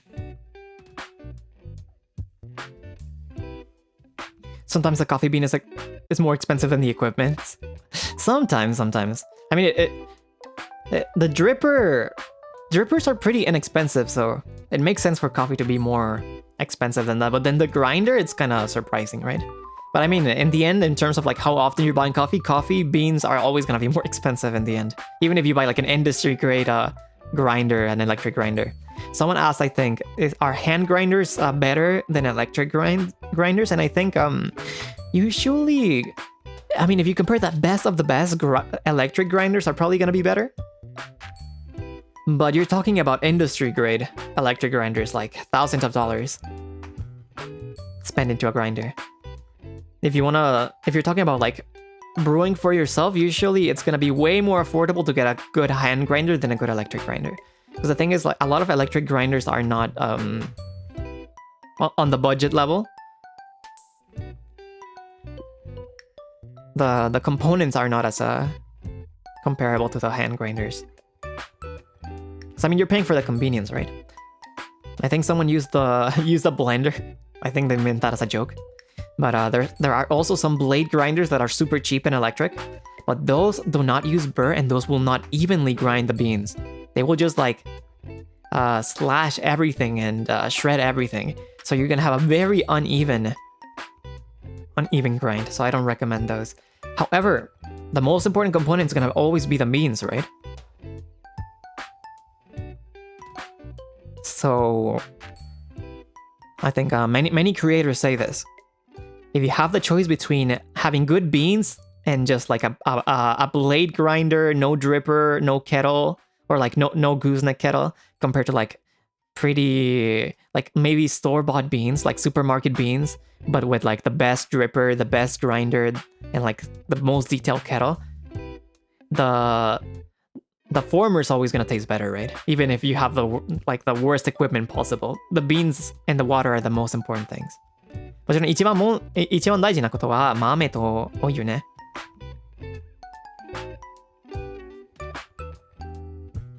Coffee is like around 95% water or 98% water, so it makes sense that the water has to be good, right?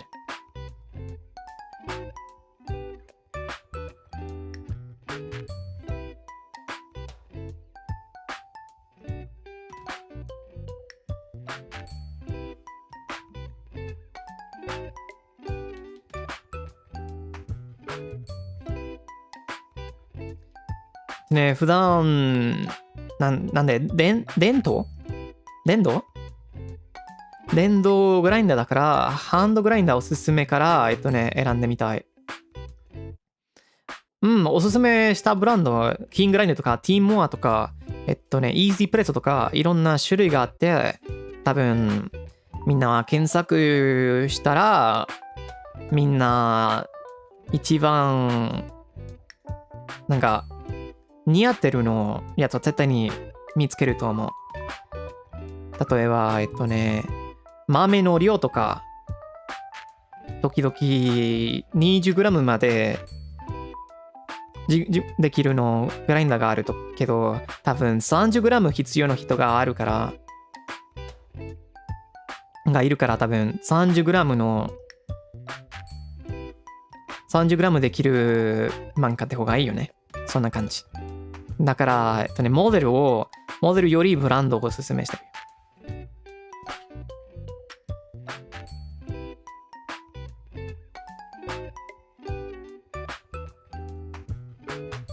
What are your thoughts on pumpkin spice lattes? They're not for me. They're pretty sweet. I'd rather have a regular latte. And I'd rather have regular black coffee than a latte, so... It's probably not something I would pick. If someone gives one to me, then I will drink it, but... I'll probably need to get some water afterwards if it's too sweet.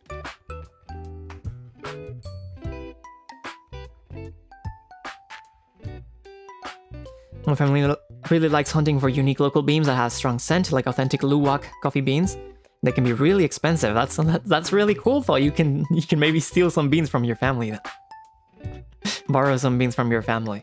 Luwak, I keep hearing really good things about luwak beans, so you should give them a try.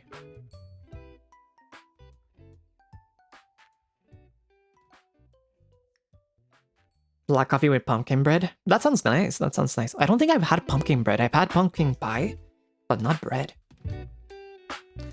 Anyways, I'm gonna be reading the super chats a bit, okay? また持ってるスーパーチャットを読みます。よいしょ。ハ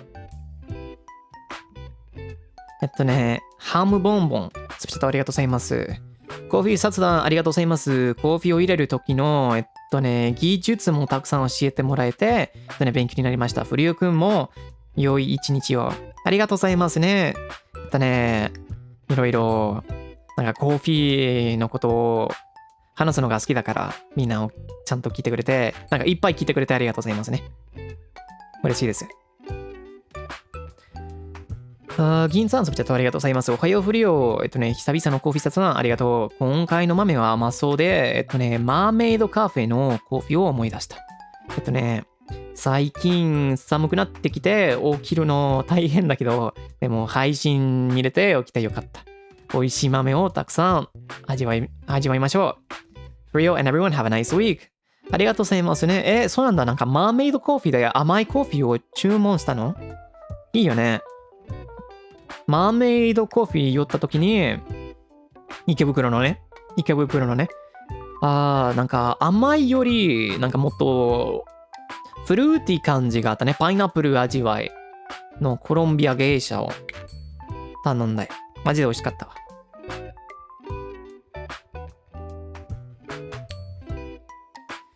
アルさん、スペチャットありがとうございます。Hi, Frio, thank you for streaming. 朝からフリオの声聞けてすごく嬉しいです。今週末は大学の、試験もあるから、フリオの配信に研究をつけてもらいながら頑張ります。受かったら、フリオと同じデザイナーになれるかもです。デザイナー試験なんだ。ありがとうございます。すばちゃんとね。試験を頑張ってください。応援してます。絶対にいけるよ。頑張って。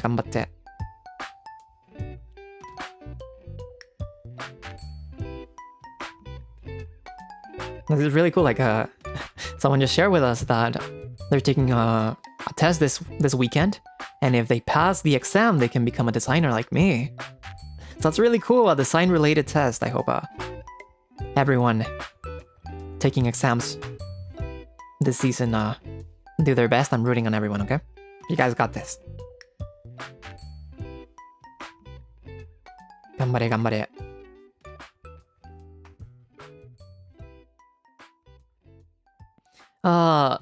すすさん、スペチャットしてに Thank you very much. It's gradually getting colder lately, and it's really nice to have a warm cup of coffee. Hope everyone had provecho. Thank you very much.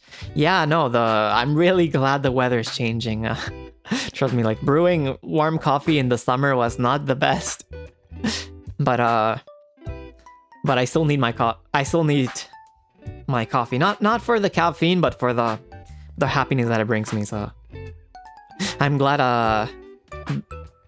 the seasons have been a little bit more compatible with warm coffee lately. Hope everyone enjoys not just coffee, but whatever they're drinking these days. Fighting heat with heat. That's actually like a way to approach it, though. It does help.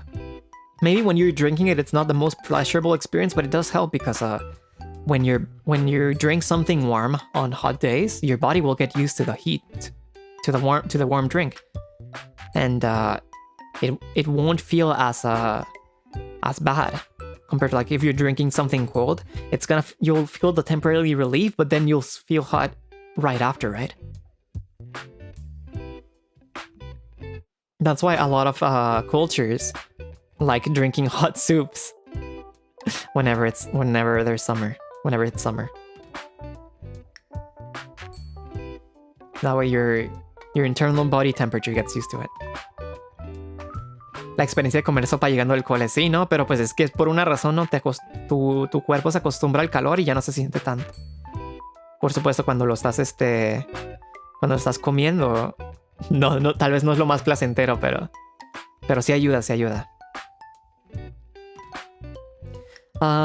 Wen-san, thank you so much for the super chat. Thank you, Frio, for highlighting Luminous Coffee today. They're one of my favorite roaster subscriptions, so I'm happy to hear that you enjoyed these beans today too. Wow, really? You order from Luminous Coffee? That's so cool. I only discovered them recently and I found the website really interesting, so yeah, no. At least from this first set of beans, I'm very pleasantly surprised. I really am. I'm really excited to try the other set of beans that I bought.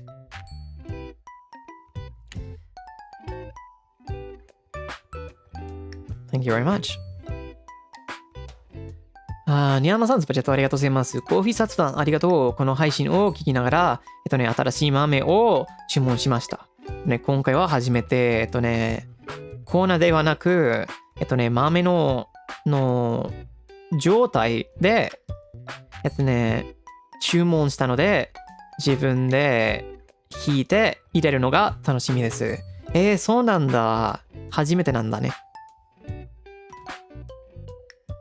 すごいです。絶対に美味しいコーヒーを入れますようにね。注文した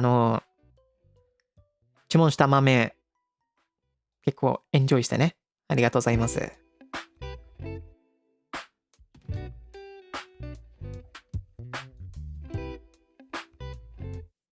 行く時間も楽しいよね。マジで楽しい。まあ、入れるプロセスが素晴らしいと思う。配信してないの時になんか好きな音楽を聴いてコーヒーを入れるの時間が大好きです。Yeah, no, I really like not just the process of grinding the beans, but also just the whole process of brewing coffee, like off stream when I'm listening to just my favorite music or the music that I'm into at the moment. It's a really nice ritual that I can do daily. And it's one of the things I look forward to every day, you know? It's like prepare the music that I'm gonna listen to, prepare the beans, and it's like, oh, what recipe am I gonna try today? Or maybe what beans do I feel like trying today? Or like drinking today? It's my bliss moment, I guess, of the day, where I don't have to think of anything else.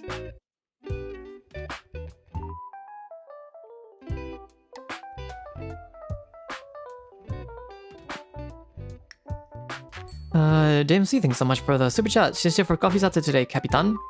Happy to hear you like the new beans. Can't wait to see you continue Pokemon and Mega Man. Happy early Halloween too. Thank you very much. Thank you very much. Yeah, no, Pokemon has been a blast. I've been having a great time. And Mega Man, yeah, hopefully we can continue sometime soon. Maybe not next week, but maybe the week after. I cannot confirm anything, but I think it's gonna be about time that we play another Mega Man game, right?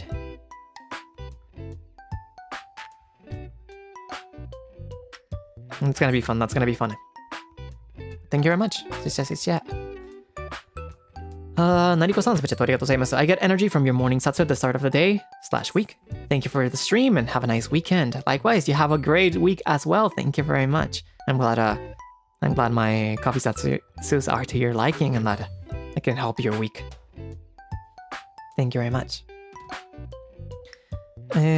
サムガリさん、super chat ありがとうございます。今日紹介してくれた豆、カエルが試してみるね。おすすめしてくれてありがとう。もちろんで、買ってくれたら、絶対に、まあ、感想は気になるから、機会があれば、エゴサタグで教えてね。ありがとうございます。Of course, if there's anyone that's like tried or had the opportunity to try maybe some of the beans that I have showcased on stream, if you guys can share your impressions on the Egosa tag, that I would love to hear how you guys brewed it or what you guys thought about it. I think that would be fun.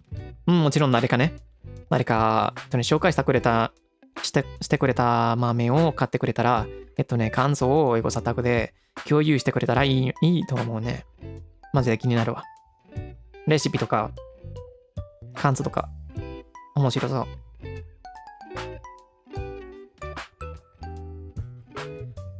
リンゴさん、すべてありがとうございます。配信ありがとうございます。聞きながら新しいドリップバッグを飲んでいるよ。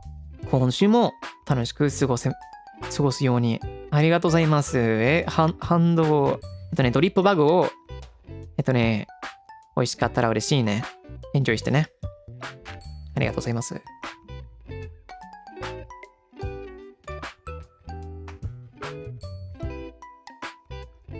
Alright. We cut out with the super chats. Thank you very much, everyone. Thank you very much. I'm glad you guys have been liking searching the Pokemon streams. It really wasn't a genre of games that I was expecting to play. But yeah, no. I've been having a good time. You read kanji super fast? No. I still have a lot to work on.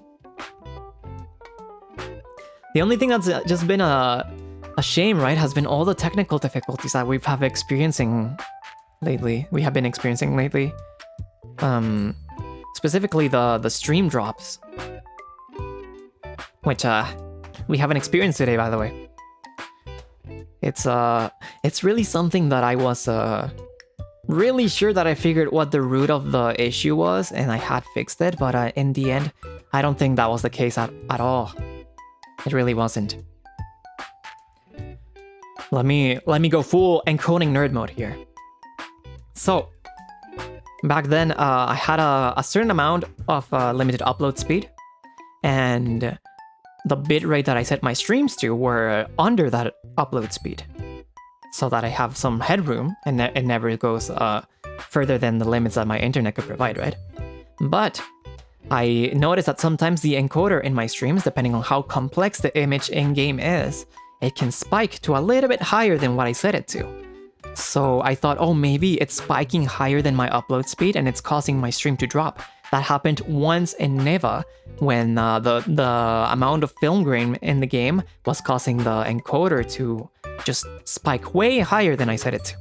So I did a lot of rigorous testing, comparing clips and comparing settings. There are no settings or no recommendations for this particular encoder because it's relatively new, and most people that do content creation, they work with NVIDIA more than AMD. So I had no one to so I had no resources to base myself on that. So I had to read the developer's code for the encoder and read what some of the components are supposed to do, like the APIs.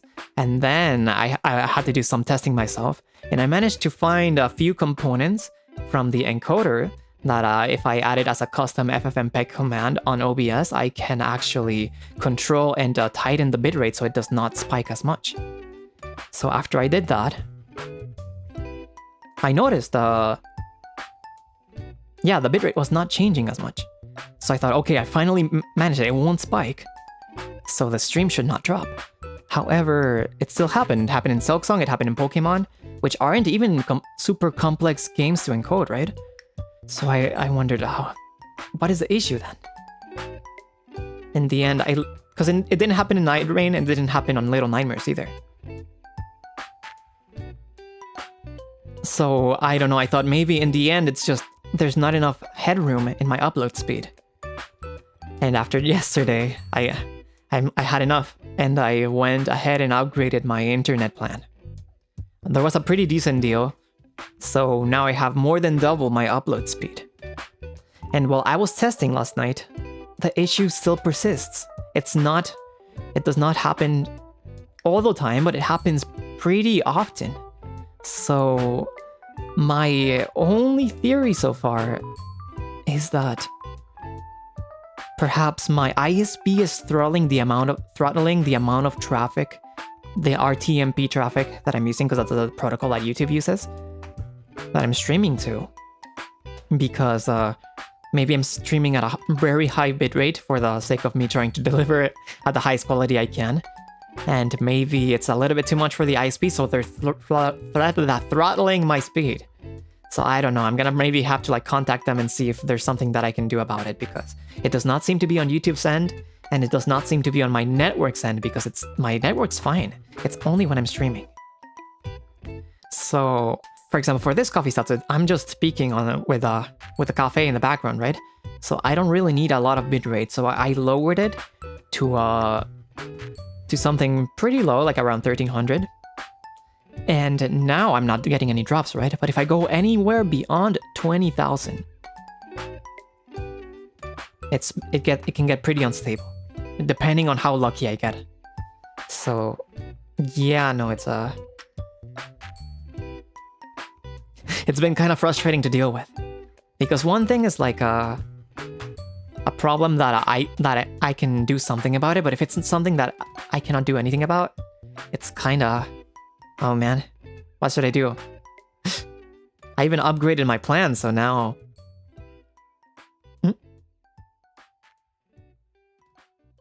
I think I heard Gatita, but she's not in the room. But yeah, no, we'll see. I'll continue doing tests to find a ways that I can stream with minimal technical issues. I sometimes joke that this is like the time where I feel the most alive, you know? Recently streaming has been such an easy process, especially because YouTube has no like YouTube's bitrate limits are pretty high, are pretty decently high. So you don't really need to do a lot to get the most out of like the limited amount of resources that you have for an encoder. Gatita? Gatita? Wait a second. Gatita? ¿Aló? ¿Qué pasó? ¿Ya te despertaste?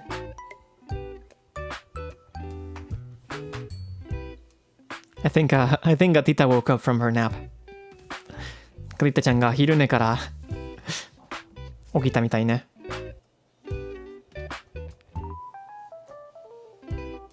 Aló, aló. Ay, ay, ay.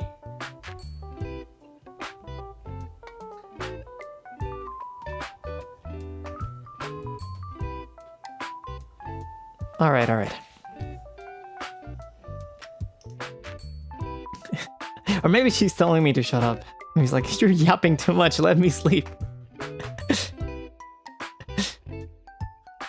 Who knows? ただ昼寝から起きて多分ガティタちゃんがそれをしゃべりすぎてるよ、寝させてください。そう思ったかも。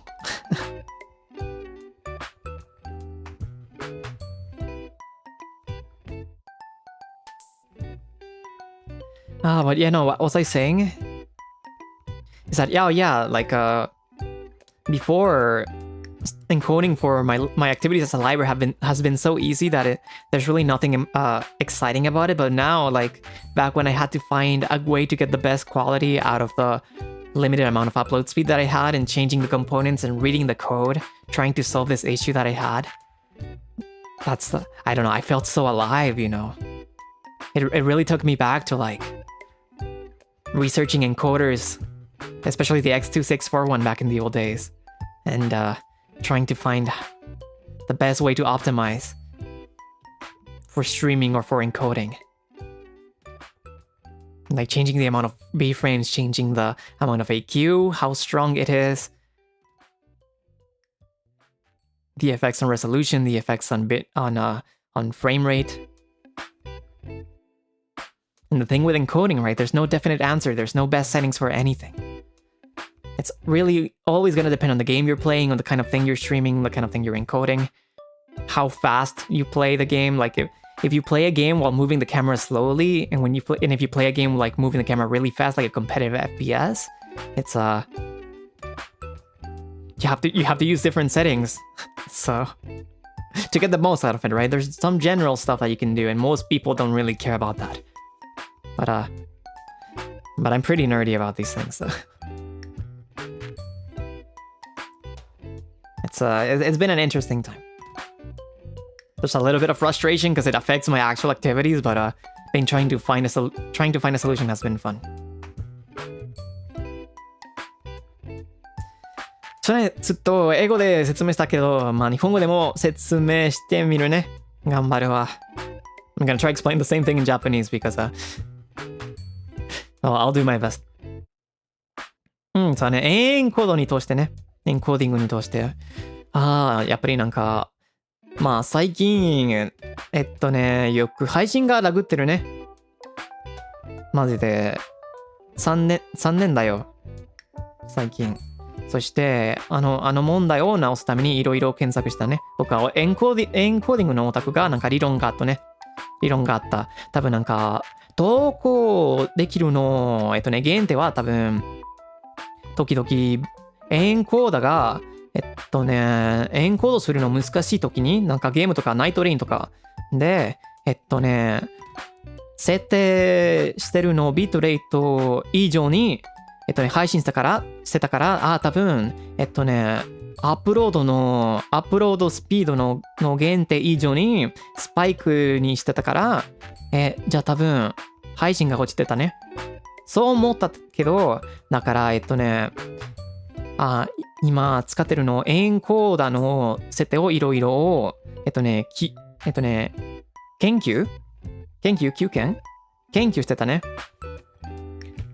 けど、このエンコーダの情報があまりないね。いろんななんていうの、AMD 使ってるのクリエイターが、なんかそしてエンコーディング詳しくクリエイターがあまりいないから、じゃあ自分で検索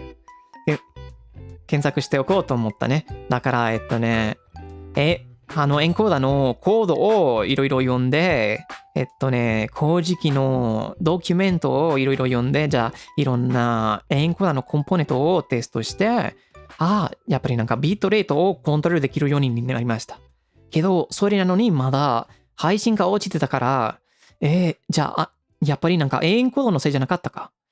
いや、昨日はポケモン配信でも落ちて、じゃあ、インターネットプランがアップグレードしようと思って、そうしたよ。アップグレードした。けど、アップグレードした後に、あれはまだ、テストでまだたまに落ちてるから、じゃあ、その原点の問題もなかったか。じゃあ多分、ただ、いろんな、クオリティ高いで、ビットレート高いで、高く配信してるから、多分、インターネットの会社が、ちょっと、僕を限定してるかな、と思って、じゃあ、今日は後で、インターネット会社を連絡してみるかな。だって、YouTube と僕の問題じゃないみたいから。マジで難しいよ。なんか自分できることがあまりないから。ただビートレート下がるだけ。けどビートレート下がったらなんかクオリティも配信クオリティも下がるから。したくないね。あれをしたくない。けど、これは時々なんか悔しいの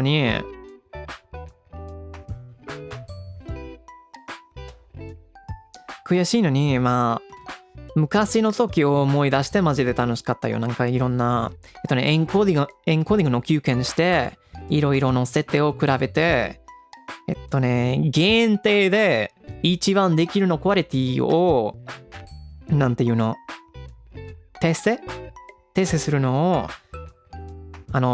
経験するのがマジで楽しかったから、一番、なんか生きてる感じしてた、僕。エンコーディングオタクだから、僕。研究。すまんね。経験したね。すまんね。いろいろ勘違いするから。研究。テスト。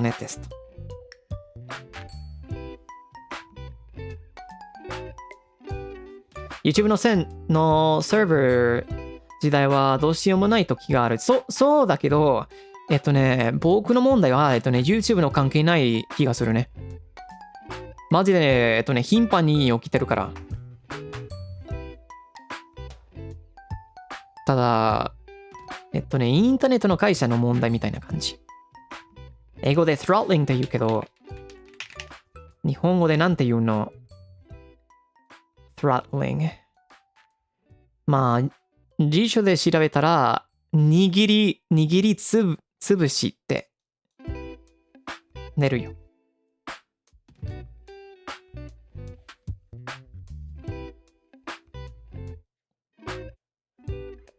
握りつぶす。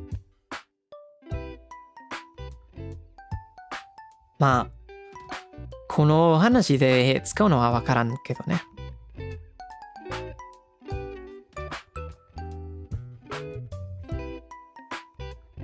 英語なら bandwidth throttling って言うけど。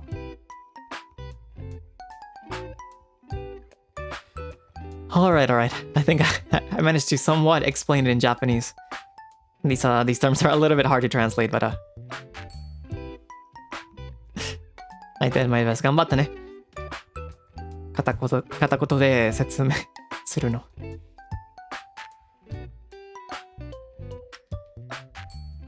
As a pleasure of By the Beats engineer. Yeah. Designer. Of course, there's like a lot of creative and aesthetic sense to it, but a lot of it is technical related as well.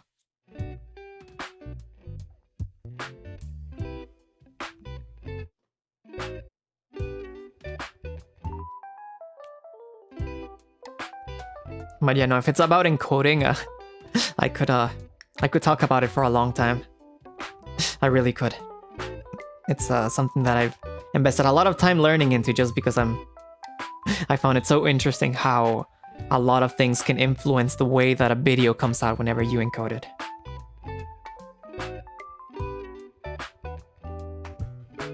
I actually got into video encoding before I got into audio. I like audio a lot now, but yeah, no. I'm pretty knowledgeable about these things. Zatsu of coding, it's not coding, it's encoding. Coding is something completely different.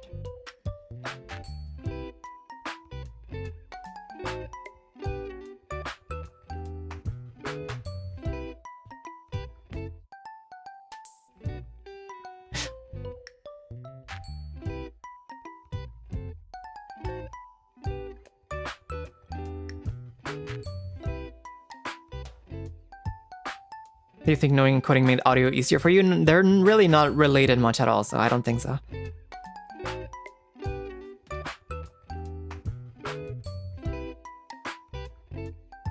Es muy interesante escucharte.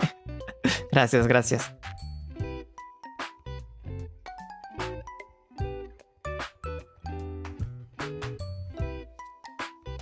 I don't know if it's if anything I said made sense to those that do not know the terms.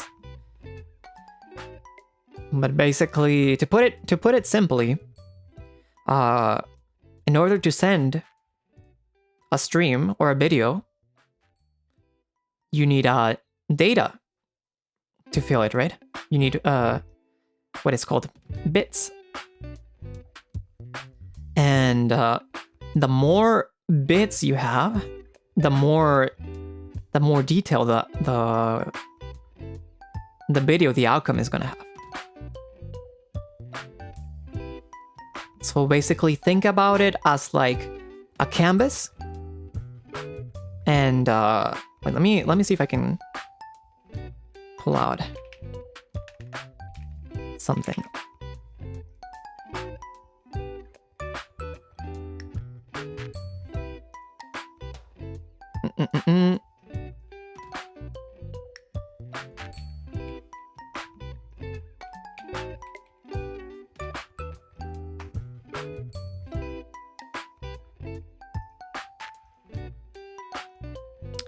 Oh, there you go. Let me crop this out so you guys can only see this. Do we have to take notes? No. This is just for fun.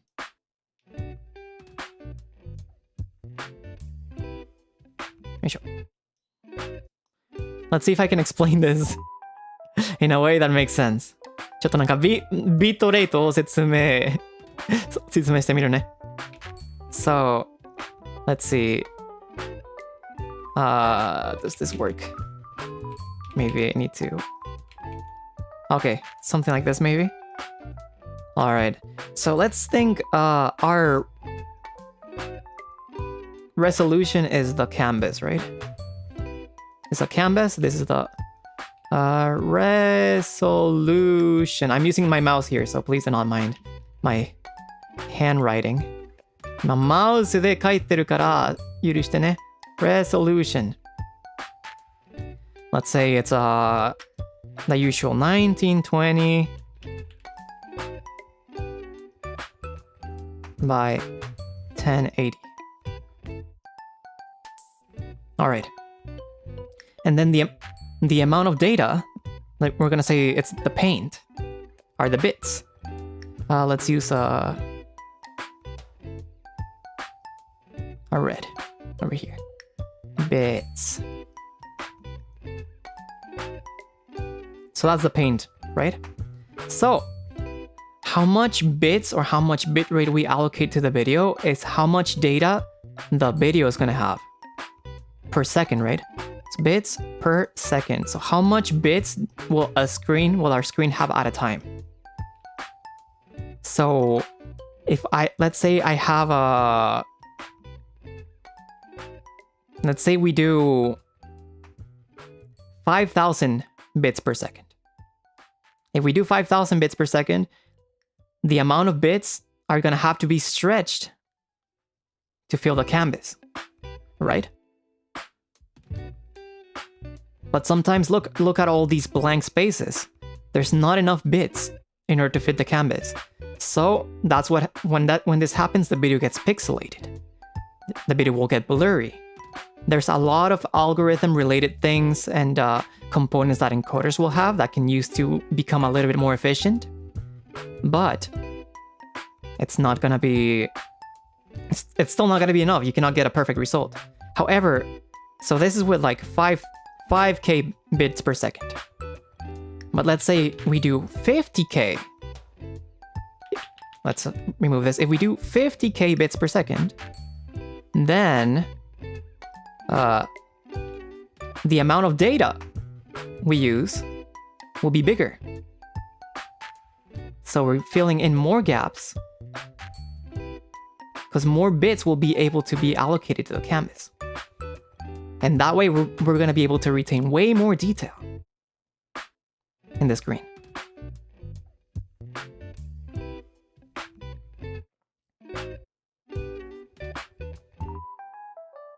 But since we're using way more data, the file size is also going to be bigger. Because we're using, instead of only 5,000 bits per second, we're using 50,000 bits.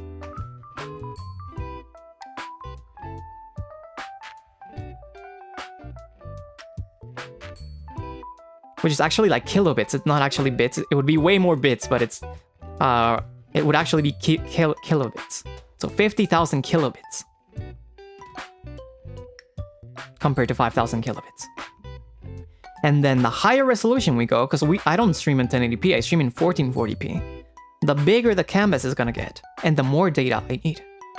So if I want to stream at 1440p with higher quality, then I need to use way more bits.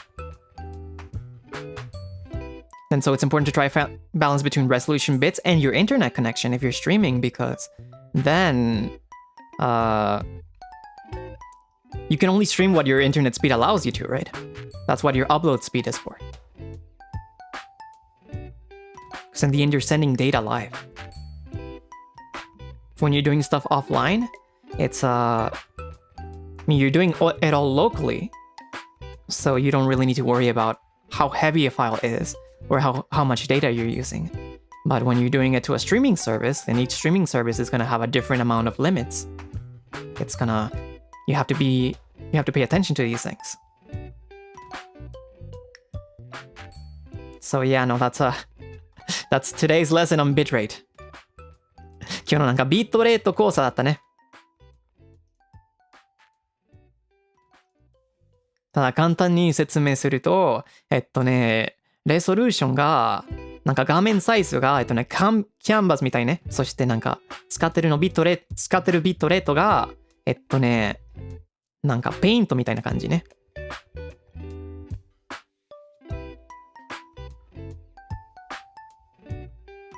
But you upgraded your internet so you have enough bits? Yes, I upgraded my internet so I should have more headroom for me to use way more bits on my streams.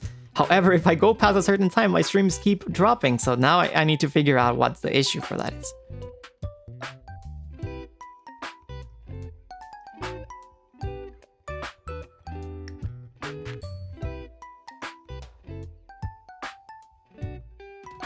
This is the second time I end up teaching something that... who knows how useful it's gonna be on a coffee Zatsu. Last time I taught you guys about microphone polar patterns and frequency responses. Technical lecture, da, そうだね. Creo que por fin entiendo el 4K y 8K que aparecen en las etiquetas de la TV. Eso significa la resolución de la TV. Si es una tele 4K, significa que tiene una resolución de 3840 por 2160. A esto se le dice 4K porque es 4 veces el tamaño de 1080p. Is there also a limitation on how much data or bits allowed to be displayed for each platform website, perhaps? Yes, of course. The streaming platform is gonna have to like deal with the data you send, so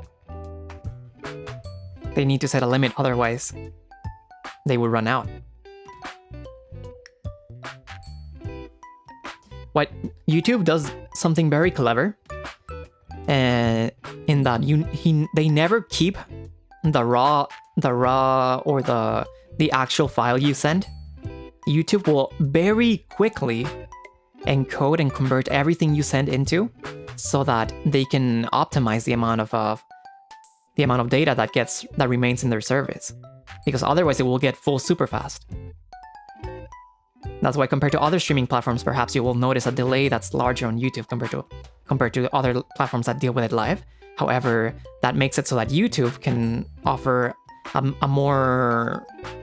wider amount of quality options and more stable amount of higher bitrate limits compared to other platforms. Of course, they both have its strengths and weaknesses, right? Resolution は解像度な。あ、なるほどね。ありがとうございます。So what is the root of the problem? I think it might be my internet service provider throttling me, but we'll see.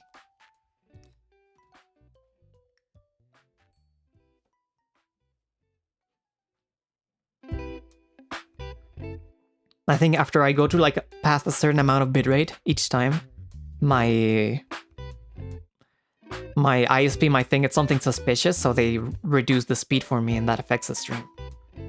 So I'll have to like maybe contact them again. But it's already upgraded. I upgraded my limits, but maybe they don't like the amount of bandwidth I'm using it live, so I don't know. そうだね。だから問題はまあ、まだ確認してないけど、多分、インターネット会社が、いろんななんか、すごい、データの量が高いってきついから、あ、じゃあ、下がるよって。下がってるね。そして、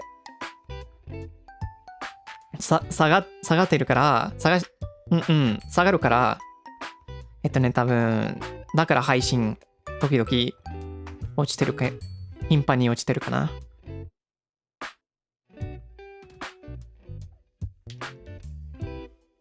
速度制限ね。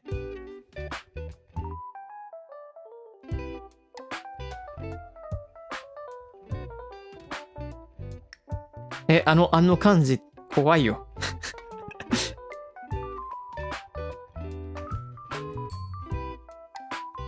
帯域幅調整。帯域幅、bandwidth。調整、adjustment。なるほどね。まあ、怖いけど、まあ、調整読めるから。ただ、帯域幅、覚えたらいいと思う。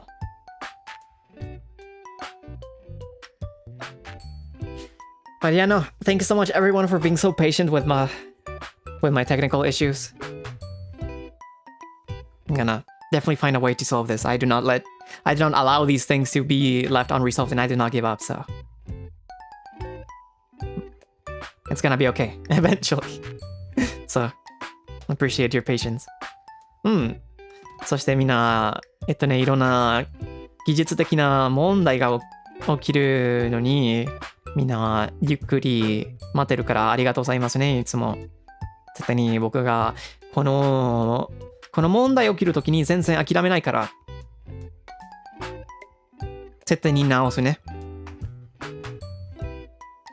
とりあえずありがとう。待ってくれて。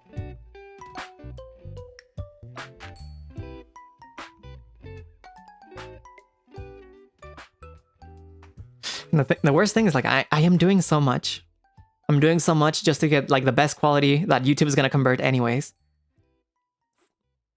Only for myself because I know most listeners really won't care. People don't watch a stream because like the game looks super crisp in this live stream.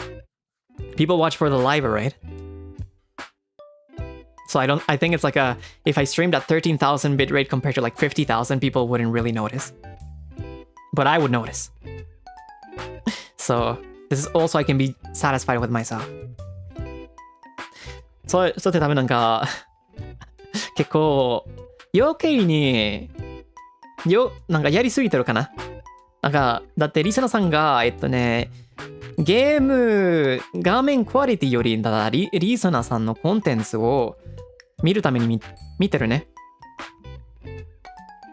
多分僕が10.3 万で配信したら、そして5万で配信してたら、多分みんなの違いがあまりわからないかも。けど僕はわかるから、そうしたいね。できる限り一番クオリティいい配信したいから。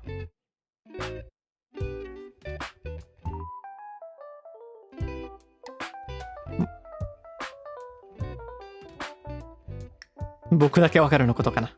わかることかな。それだけで。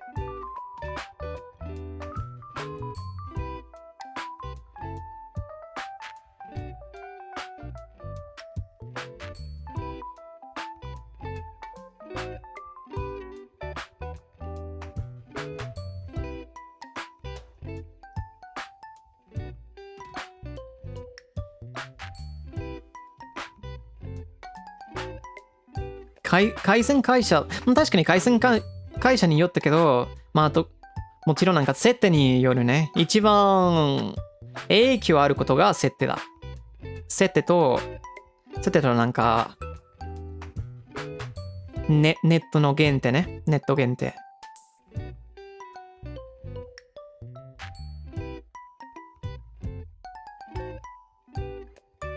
なんか遅れるを超える大気幅限定かな。けどもちろん、この設定詳しい人が、だって、この話題そんなに詳しくなる意味ないから、ただ、みんながほとんどなんか普通の設定使って、それで普通に配信してるかな。多分、なんていうの。僕にとって、この状態が、回線会社の問題があるかな。だから後で連絡するわ。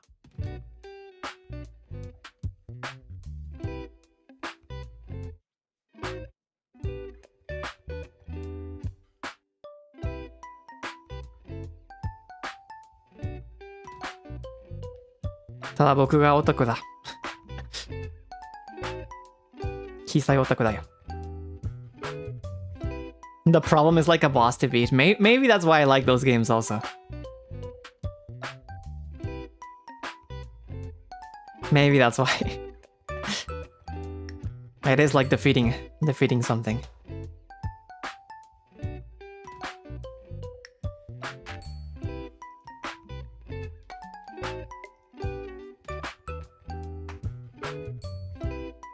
対義幅は通信速度と同じように使われるようです。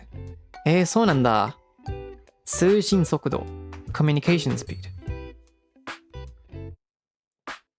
なるほど。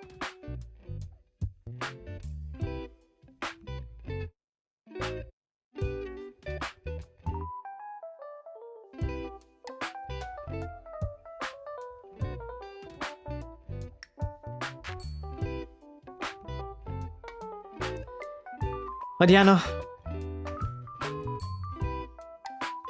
I was able to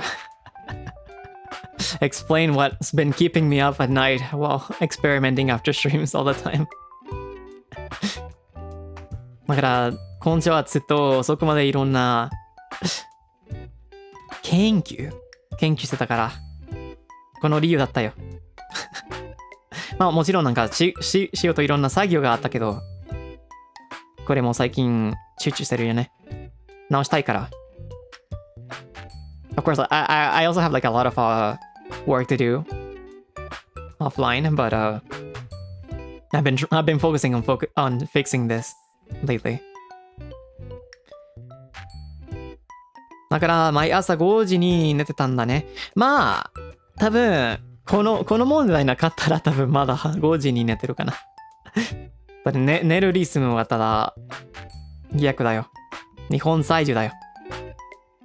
そしていろんな最近まあサイレンヒルを始めたからいろんなアジアワーク配信してるからまあ寝るリズムは逆になったね。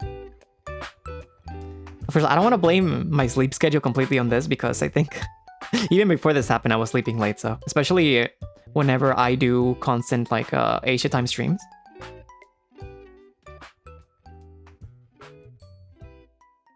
But yeah, no, it's fine.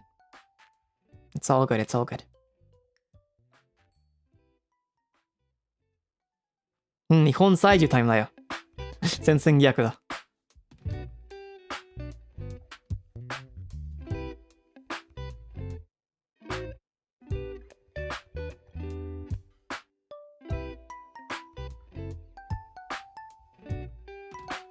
It's okay. There's times where I come back to PDT though, where I completely fix it.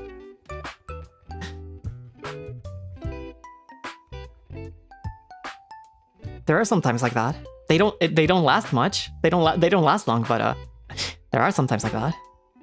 まあ時々また PDT に戻るね。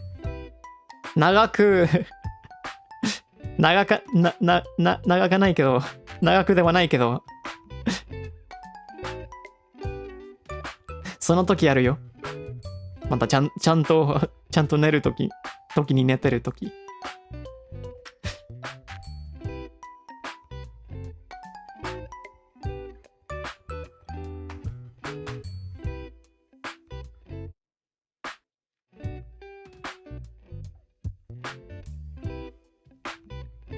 every now and then, every now and then.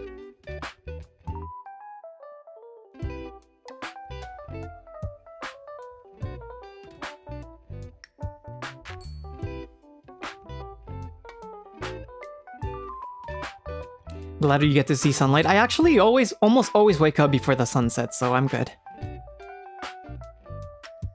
I feel like once you wake up and it's already dark outside, it's kind of like when I start feeling like, oh no, this is too much. This is too much. We need to fix this. I need to have at least some sunlight.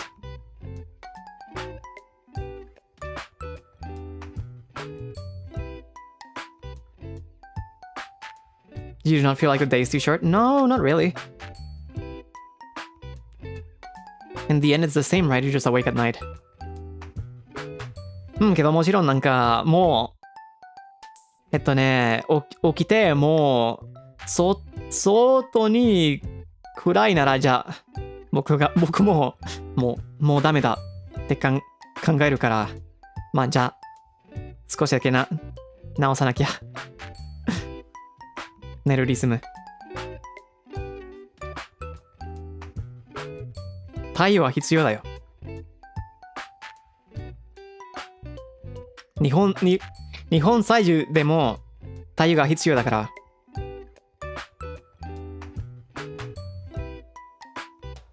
暗い時に起きたくないよ。Mia san, thanks so much for the super chat. Your Yakult mention have me craving a childhood drink, so I made some abuelita hot choco to enjoy. Thank you for the lovely stream, Frio. Wow, abuelita, did you get the instant mix or did you actually do it from the bar? Like the hard chocolate bar. I hope you enjoy. Provecho, provecho. Abuelita hot choco is really good. 多分日本で買えるかな？abuelita hot cocoa。あれはラテンアメリカで人気だから。マジで美味しいよ。なんかシナモンとかいろんなスパイスつけるのホットココアだから。And I think you can even buy it in Japan. It's pretty nice. I really like Abuelita over some other brands. It's pretty popular in Latin America, I think, because it has like cinnamon and other spices. It's pretty nice. And yeah, from the bar is way better than the instant one.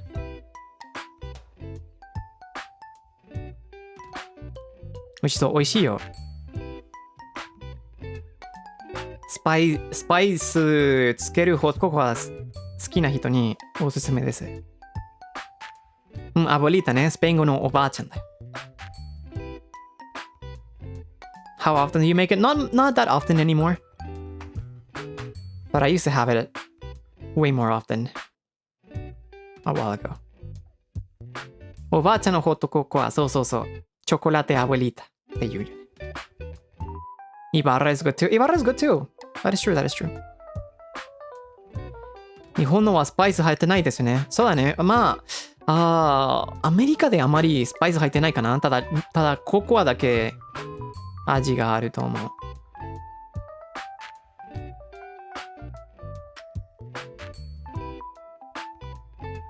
日本でアボリータ海藻試してみる。おすすめです。おすすめです。機会があれば試してください。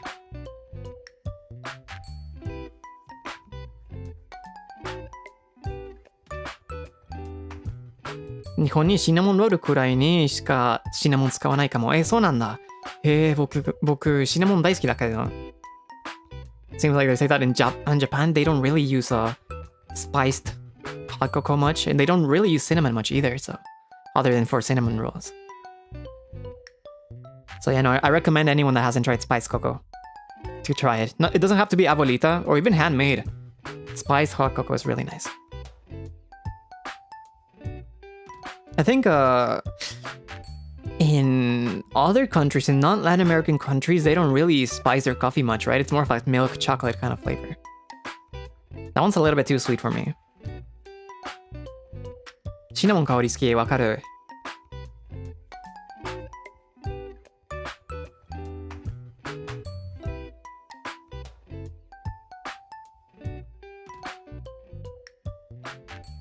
チャイティーとかホットワインにシナモン使ってるイメージがある。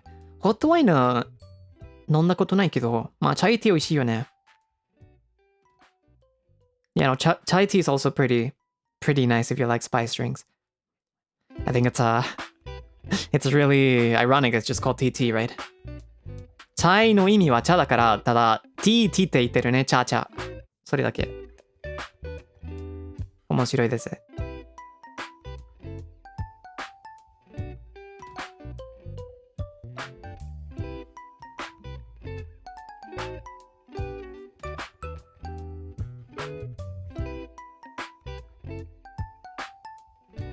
And I think in Mandarin Chinese it's also like cha, right? 普通話でも茶って言うんでしょ？我喜欢中国茶。そんな感じ。It's kind of similar. 日本語でお茶って言うかな。中国語で茶って言う。うん。覚えてるよ、覚えてる。I remember that. In Thailand too. うん。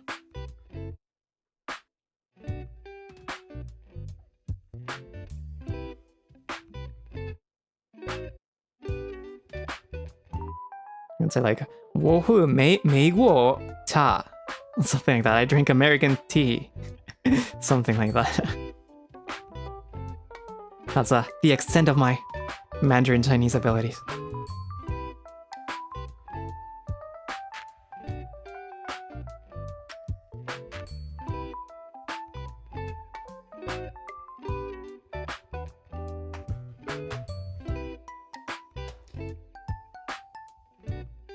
What was it again? I think if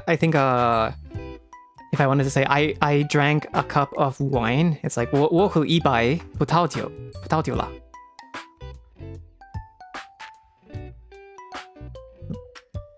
So I think grape is 葡萄 and酒use dew for drinks, like alcoholic drinks. Kind of like how you use you for shochu.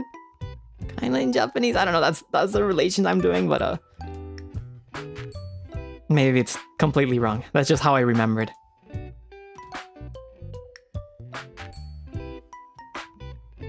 Hmm, 葡萄酒太喜欢。I really like red wine. Beiju. That's a beer, right? Beiju.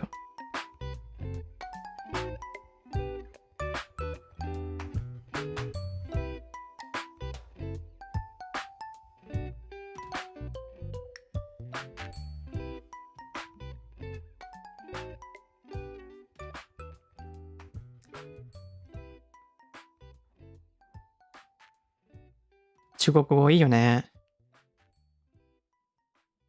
素敵な言語だ。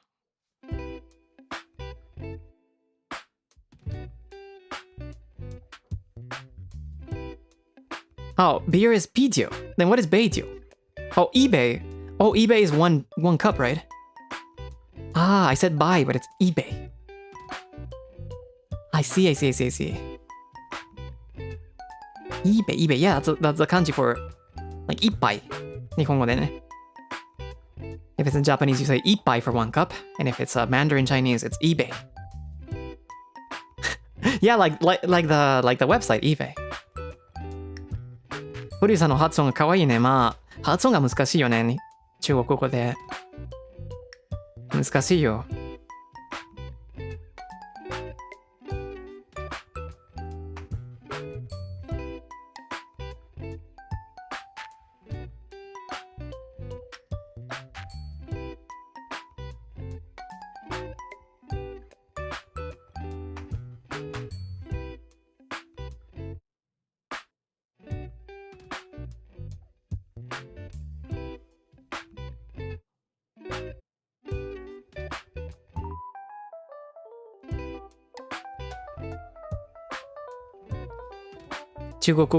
中国語は漢字で意味が分かりやすいけど読み方難しいけど聞き心地よくがすごくいい。分かるよ。I heard about this thing. I don't know if it's true, but I heard that if people both in Mandarin Chinese writing in Chinese in general, and then people who are in Japanese changed the grammar to be like English, they can completely communicate just fine. I wonder if that's true or not, but I thought that was interesting because of how similar the meanings for the kanji are. Or the hanzi in Mandarin Chinese. これは聞いたことあるけど、多分正しいってわかんないけど、中国語も、日本語をなんか文法は英語で書いたら、英語みたいな文法で書いたら、全然、会話できる、なんか中国語と日本語で。聞いたことあるけど、まあ、どうかな。面白そうだって、漢字と中国語の漢字の意味がほとんど同じだから。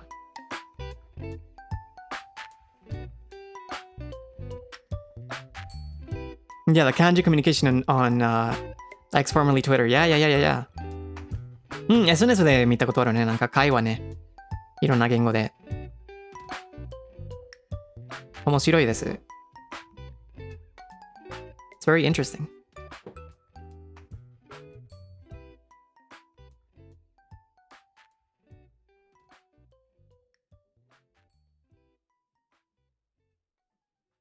Hello, what kind of VTuber are you? Hi, I'm a liver from NIJISANJI EN. My name is Freodore. I stream a lot of difficult games, like Souls-likes or Metroidvanias. I really love coffee, and I do usually a weekly coffee Zatsu series, and I speak Spanish, English, and Japanese. Welcome.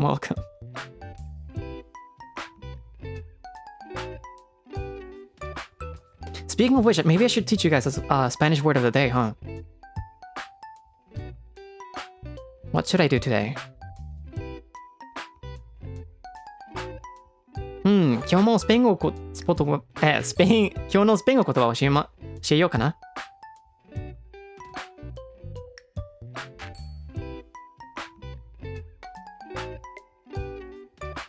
My problem is Spanish. It's okay. It's fine. Something drink related?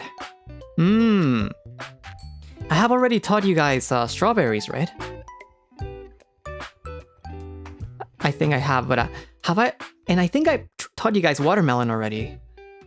Haven't I? Bandwidth throttling? Maybe that's not too much. I think I already taught you guys sandia, which is watermelon, didn't I?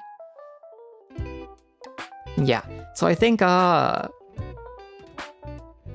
from cinnamon would be nice.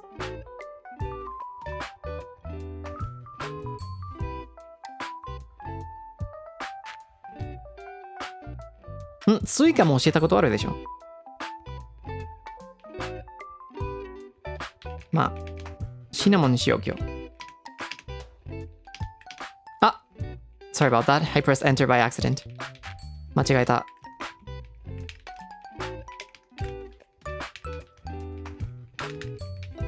Maybe you guys will like how this word sounds. 多分スペイン語の発音が気に入るかな。canela. Cinnamon is canela. Cinnamon ね。In Japanese, you just say cinnamon like you would say cinnamon in English, so it's pretty easy. And then in Spanish, it's canela.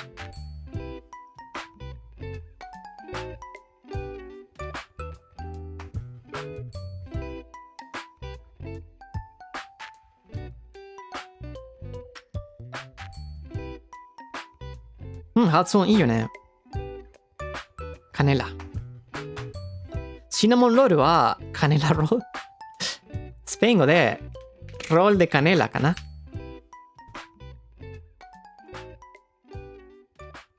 If you want to say cinnamon roll, it's probably a roll de canela. But you can probably just say in Spanish, ay, se me antojó un cinnamon roll. And people will understand. 多分なんかスペイン語で、ただ普通にシナモンロールって言うかな。英語で。ただスペイン語発音みたいね。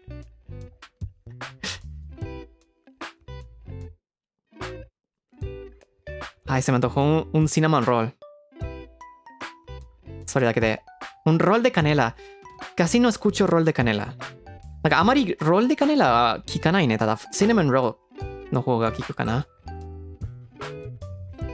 Pero cuidado con la pronunciación porque lo digo en español. But be careful with the pronunciation because then they might think you're saying se me antojó un chile morrón. And you'll get a completely different dish that's probably spicy. けどなんか発音が気をつけないといけないね。多分なんかスペイン語話せる人が多分チレモロンって言いたいって思うから全然逆の食事もらうよ。辛いやつもらうよ。チレモロン。チレはペッパーだからね。チレモロンcomo el Sanrio, sí, sí, sí.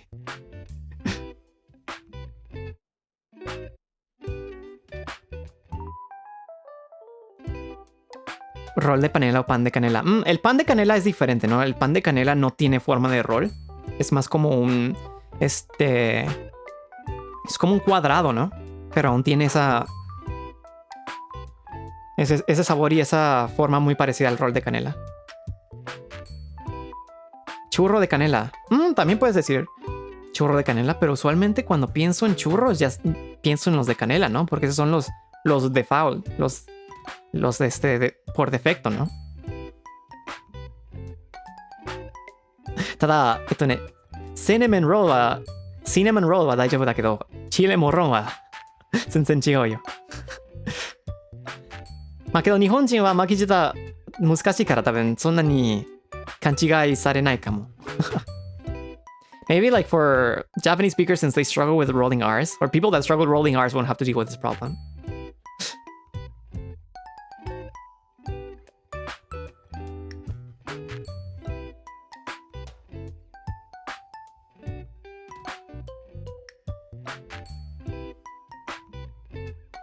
The explanation of Spanish in Spanish, ya no. Es para dar contexto,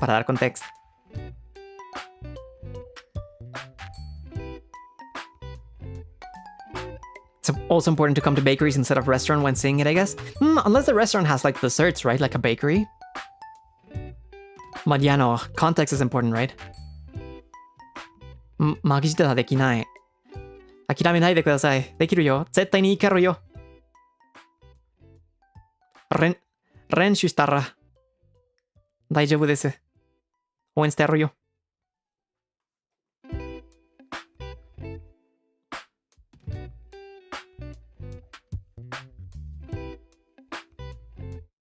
You know, I'm pretty sure most people can get to roll their R's, right? If they practice enough. ありがとう。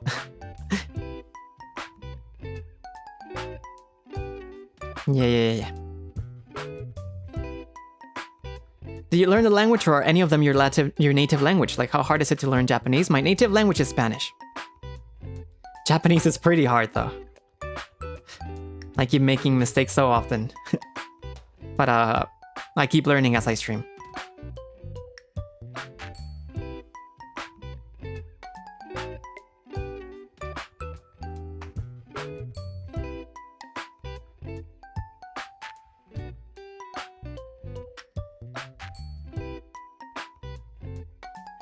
Freodore.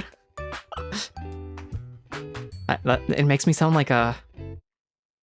I don't know if anyone has watched Phineas and Ferb, but in the Spanish version, Doofenshmirtz is always rolling his R's. So he's always like, Perry el ornitorrinco. So it's pretty funny.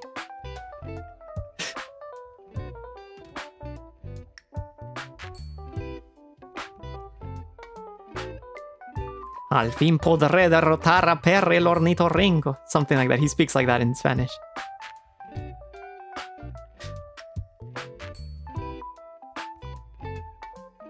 ¿Te sale súper bien? No.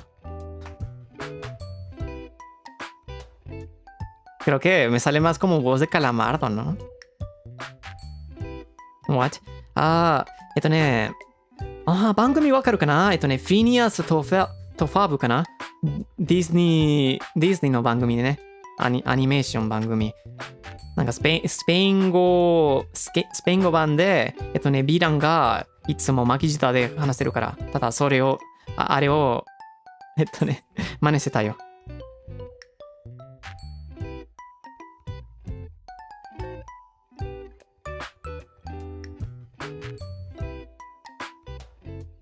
no, si está igualito. No. Me halagan mucho. Bueno, no sé si es un halago decir, ay, si te sale igualito el Doofenshmirtz. Pero bueno.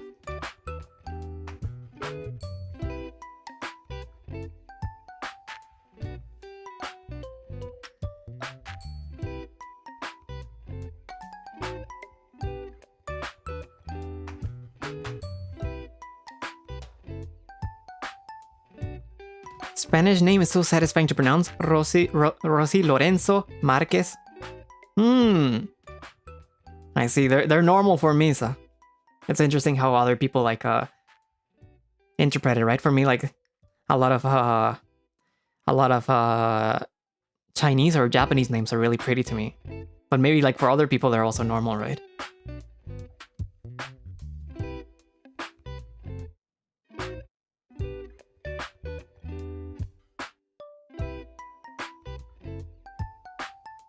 It's really interesting how people perceive names in other languages.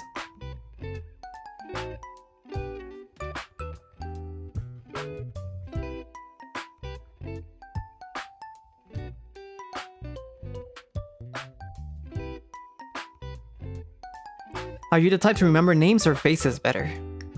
Both.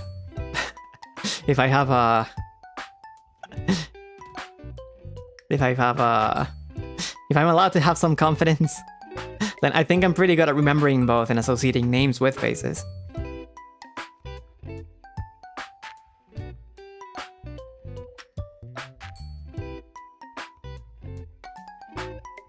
I think like whenever I watch survival shows, like you know those shows with a lot of trainees working hard to debut. Usually the shows start with like around 90 trainees, 100 trainees, 60 trainees. And then whenever I've watched them and talk about them with other people, they're like, how can you remember the names of these people so far? But it's, I don't know, for me it's not that bad. ドキドキ。多分なんか名前と顔が覚えやすいね、僕に。時々なんかサバイバル番組の時に練習生の名前を簡単に覚えるね。そして時々なんか誰かとあの番組の話したらこれはどうやって覚えるのってよく言われるよ。練習生が多いので。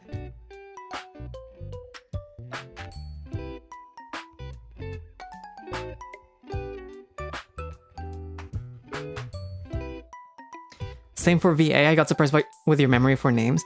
No, I think I'm really bad at remembering seiyus. I'm really bad at remembering seiyus. I try my best, but I mean, I often have to look them up, right? That's because I don't remember them. Seiyus are a little bit hard for me, still. 声優はまだ難しいけどね。なんか好きな声優が多いけど、時々なんかキャラクター覚えるけど、声優名前が時々忘れるね。Like I remember sometimes the characters they played.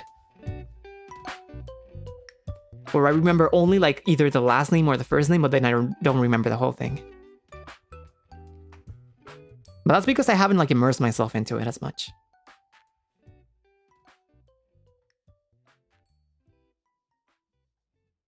Murase Ayumu、うまいね。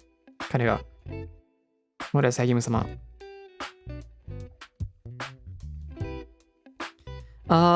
メンさんそばチャットありがとうございます。はい、店長朝に、寝坊しちゃって、遅く来ました。いつも幸せな月曜日にしてくれてありがとう。今日もいい日がなりますように。ありがとうございます。ありがとうございます。こちらこそね、みんながいい一日を過ごせるように。そしていい瞬間になりますようにね。ありがとうございます。あ、いい日だね。いい日じゃなくて、いい日だ。なるほど。いい日。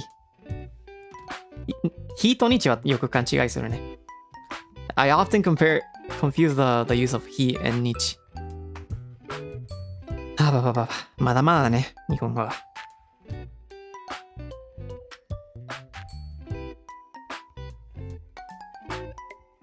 なんか一日なら日って言うけど、いい品だね。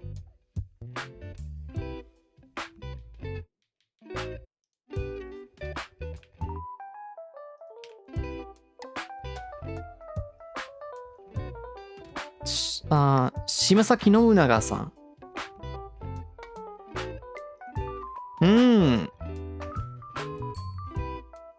彼がなんか、ブルーロックのナギさんでしょ。いい子やね。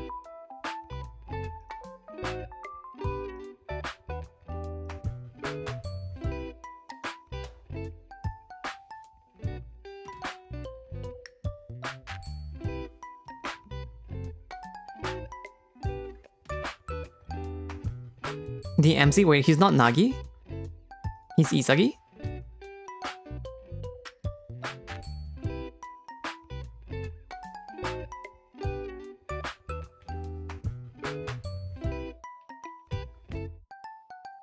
No, he's Nagi, right? Isagi is different.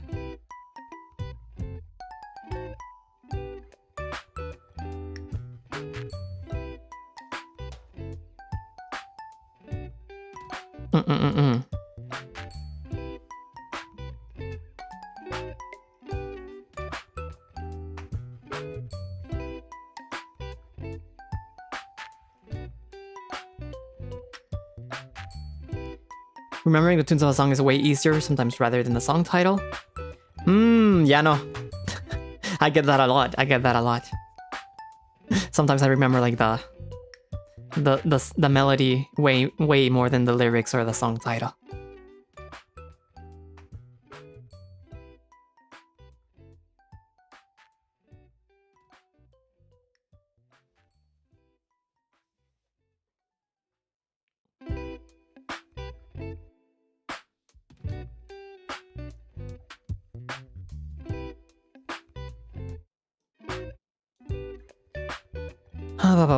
But okay, I think it's already been 3 hours. That was so fast. いつの間に3時間経ったね。I think I'll be ending the stream here. Thank you so much for the coffee Zatsudan of this week. I had a great time. もうあっという間3時間になったからここで終了させたいと思うね。ありがとうございます。今日、じまくちゃんがお休みですか？まあ、今日は、普通に日本語枠とスペイン語枠配信じゃないから、じまくちゃんがお休みですね。3カ言語で喋ってるから。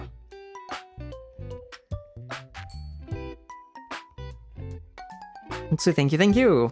お疲れ様です。Everyone, have a lovely rest of your day, okay? みんな、今日の残り素敵な時間を過ごしてね。過ごせますように。I'll see you guys next time. Hopefully maybe Tuesday for a collab, but I'll have to confirm with that later. That way you guys. But yeah, no. See you guys next week, okay? また今週まあ日本ではまだもう今週だから今週もよろしくお願いしますね、みんな。Alright.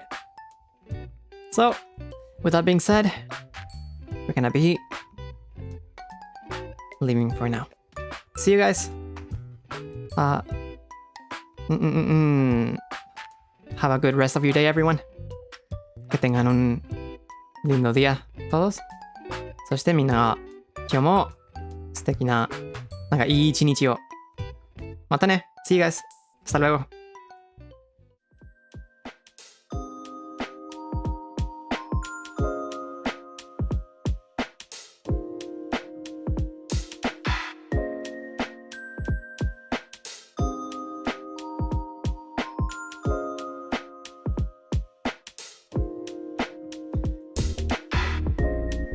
Mr. Devonair, Calyx is playing Pokemon right now, so we're gonna be going to his stream, okay? 今、ケイリクスがポケモンやってるから、あそこに行きましょうね。リーダーダイレクトしましょう。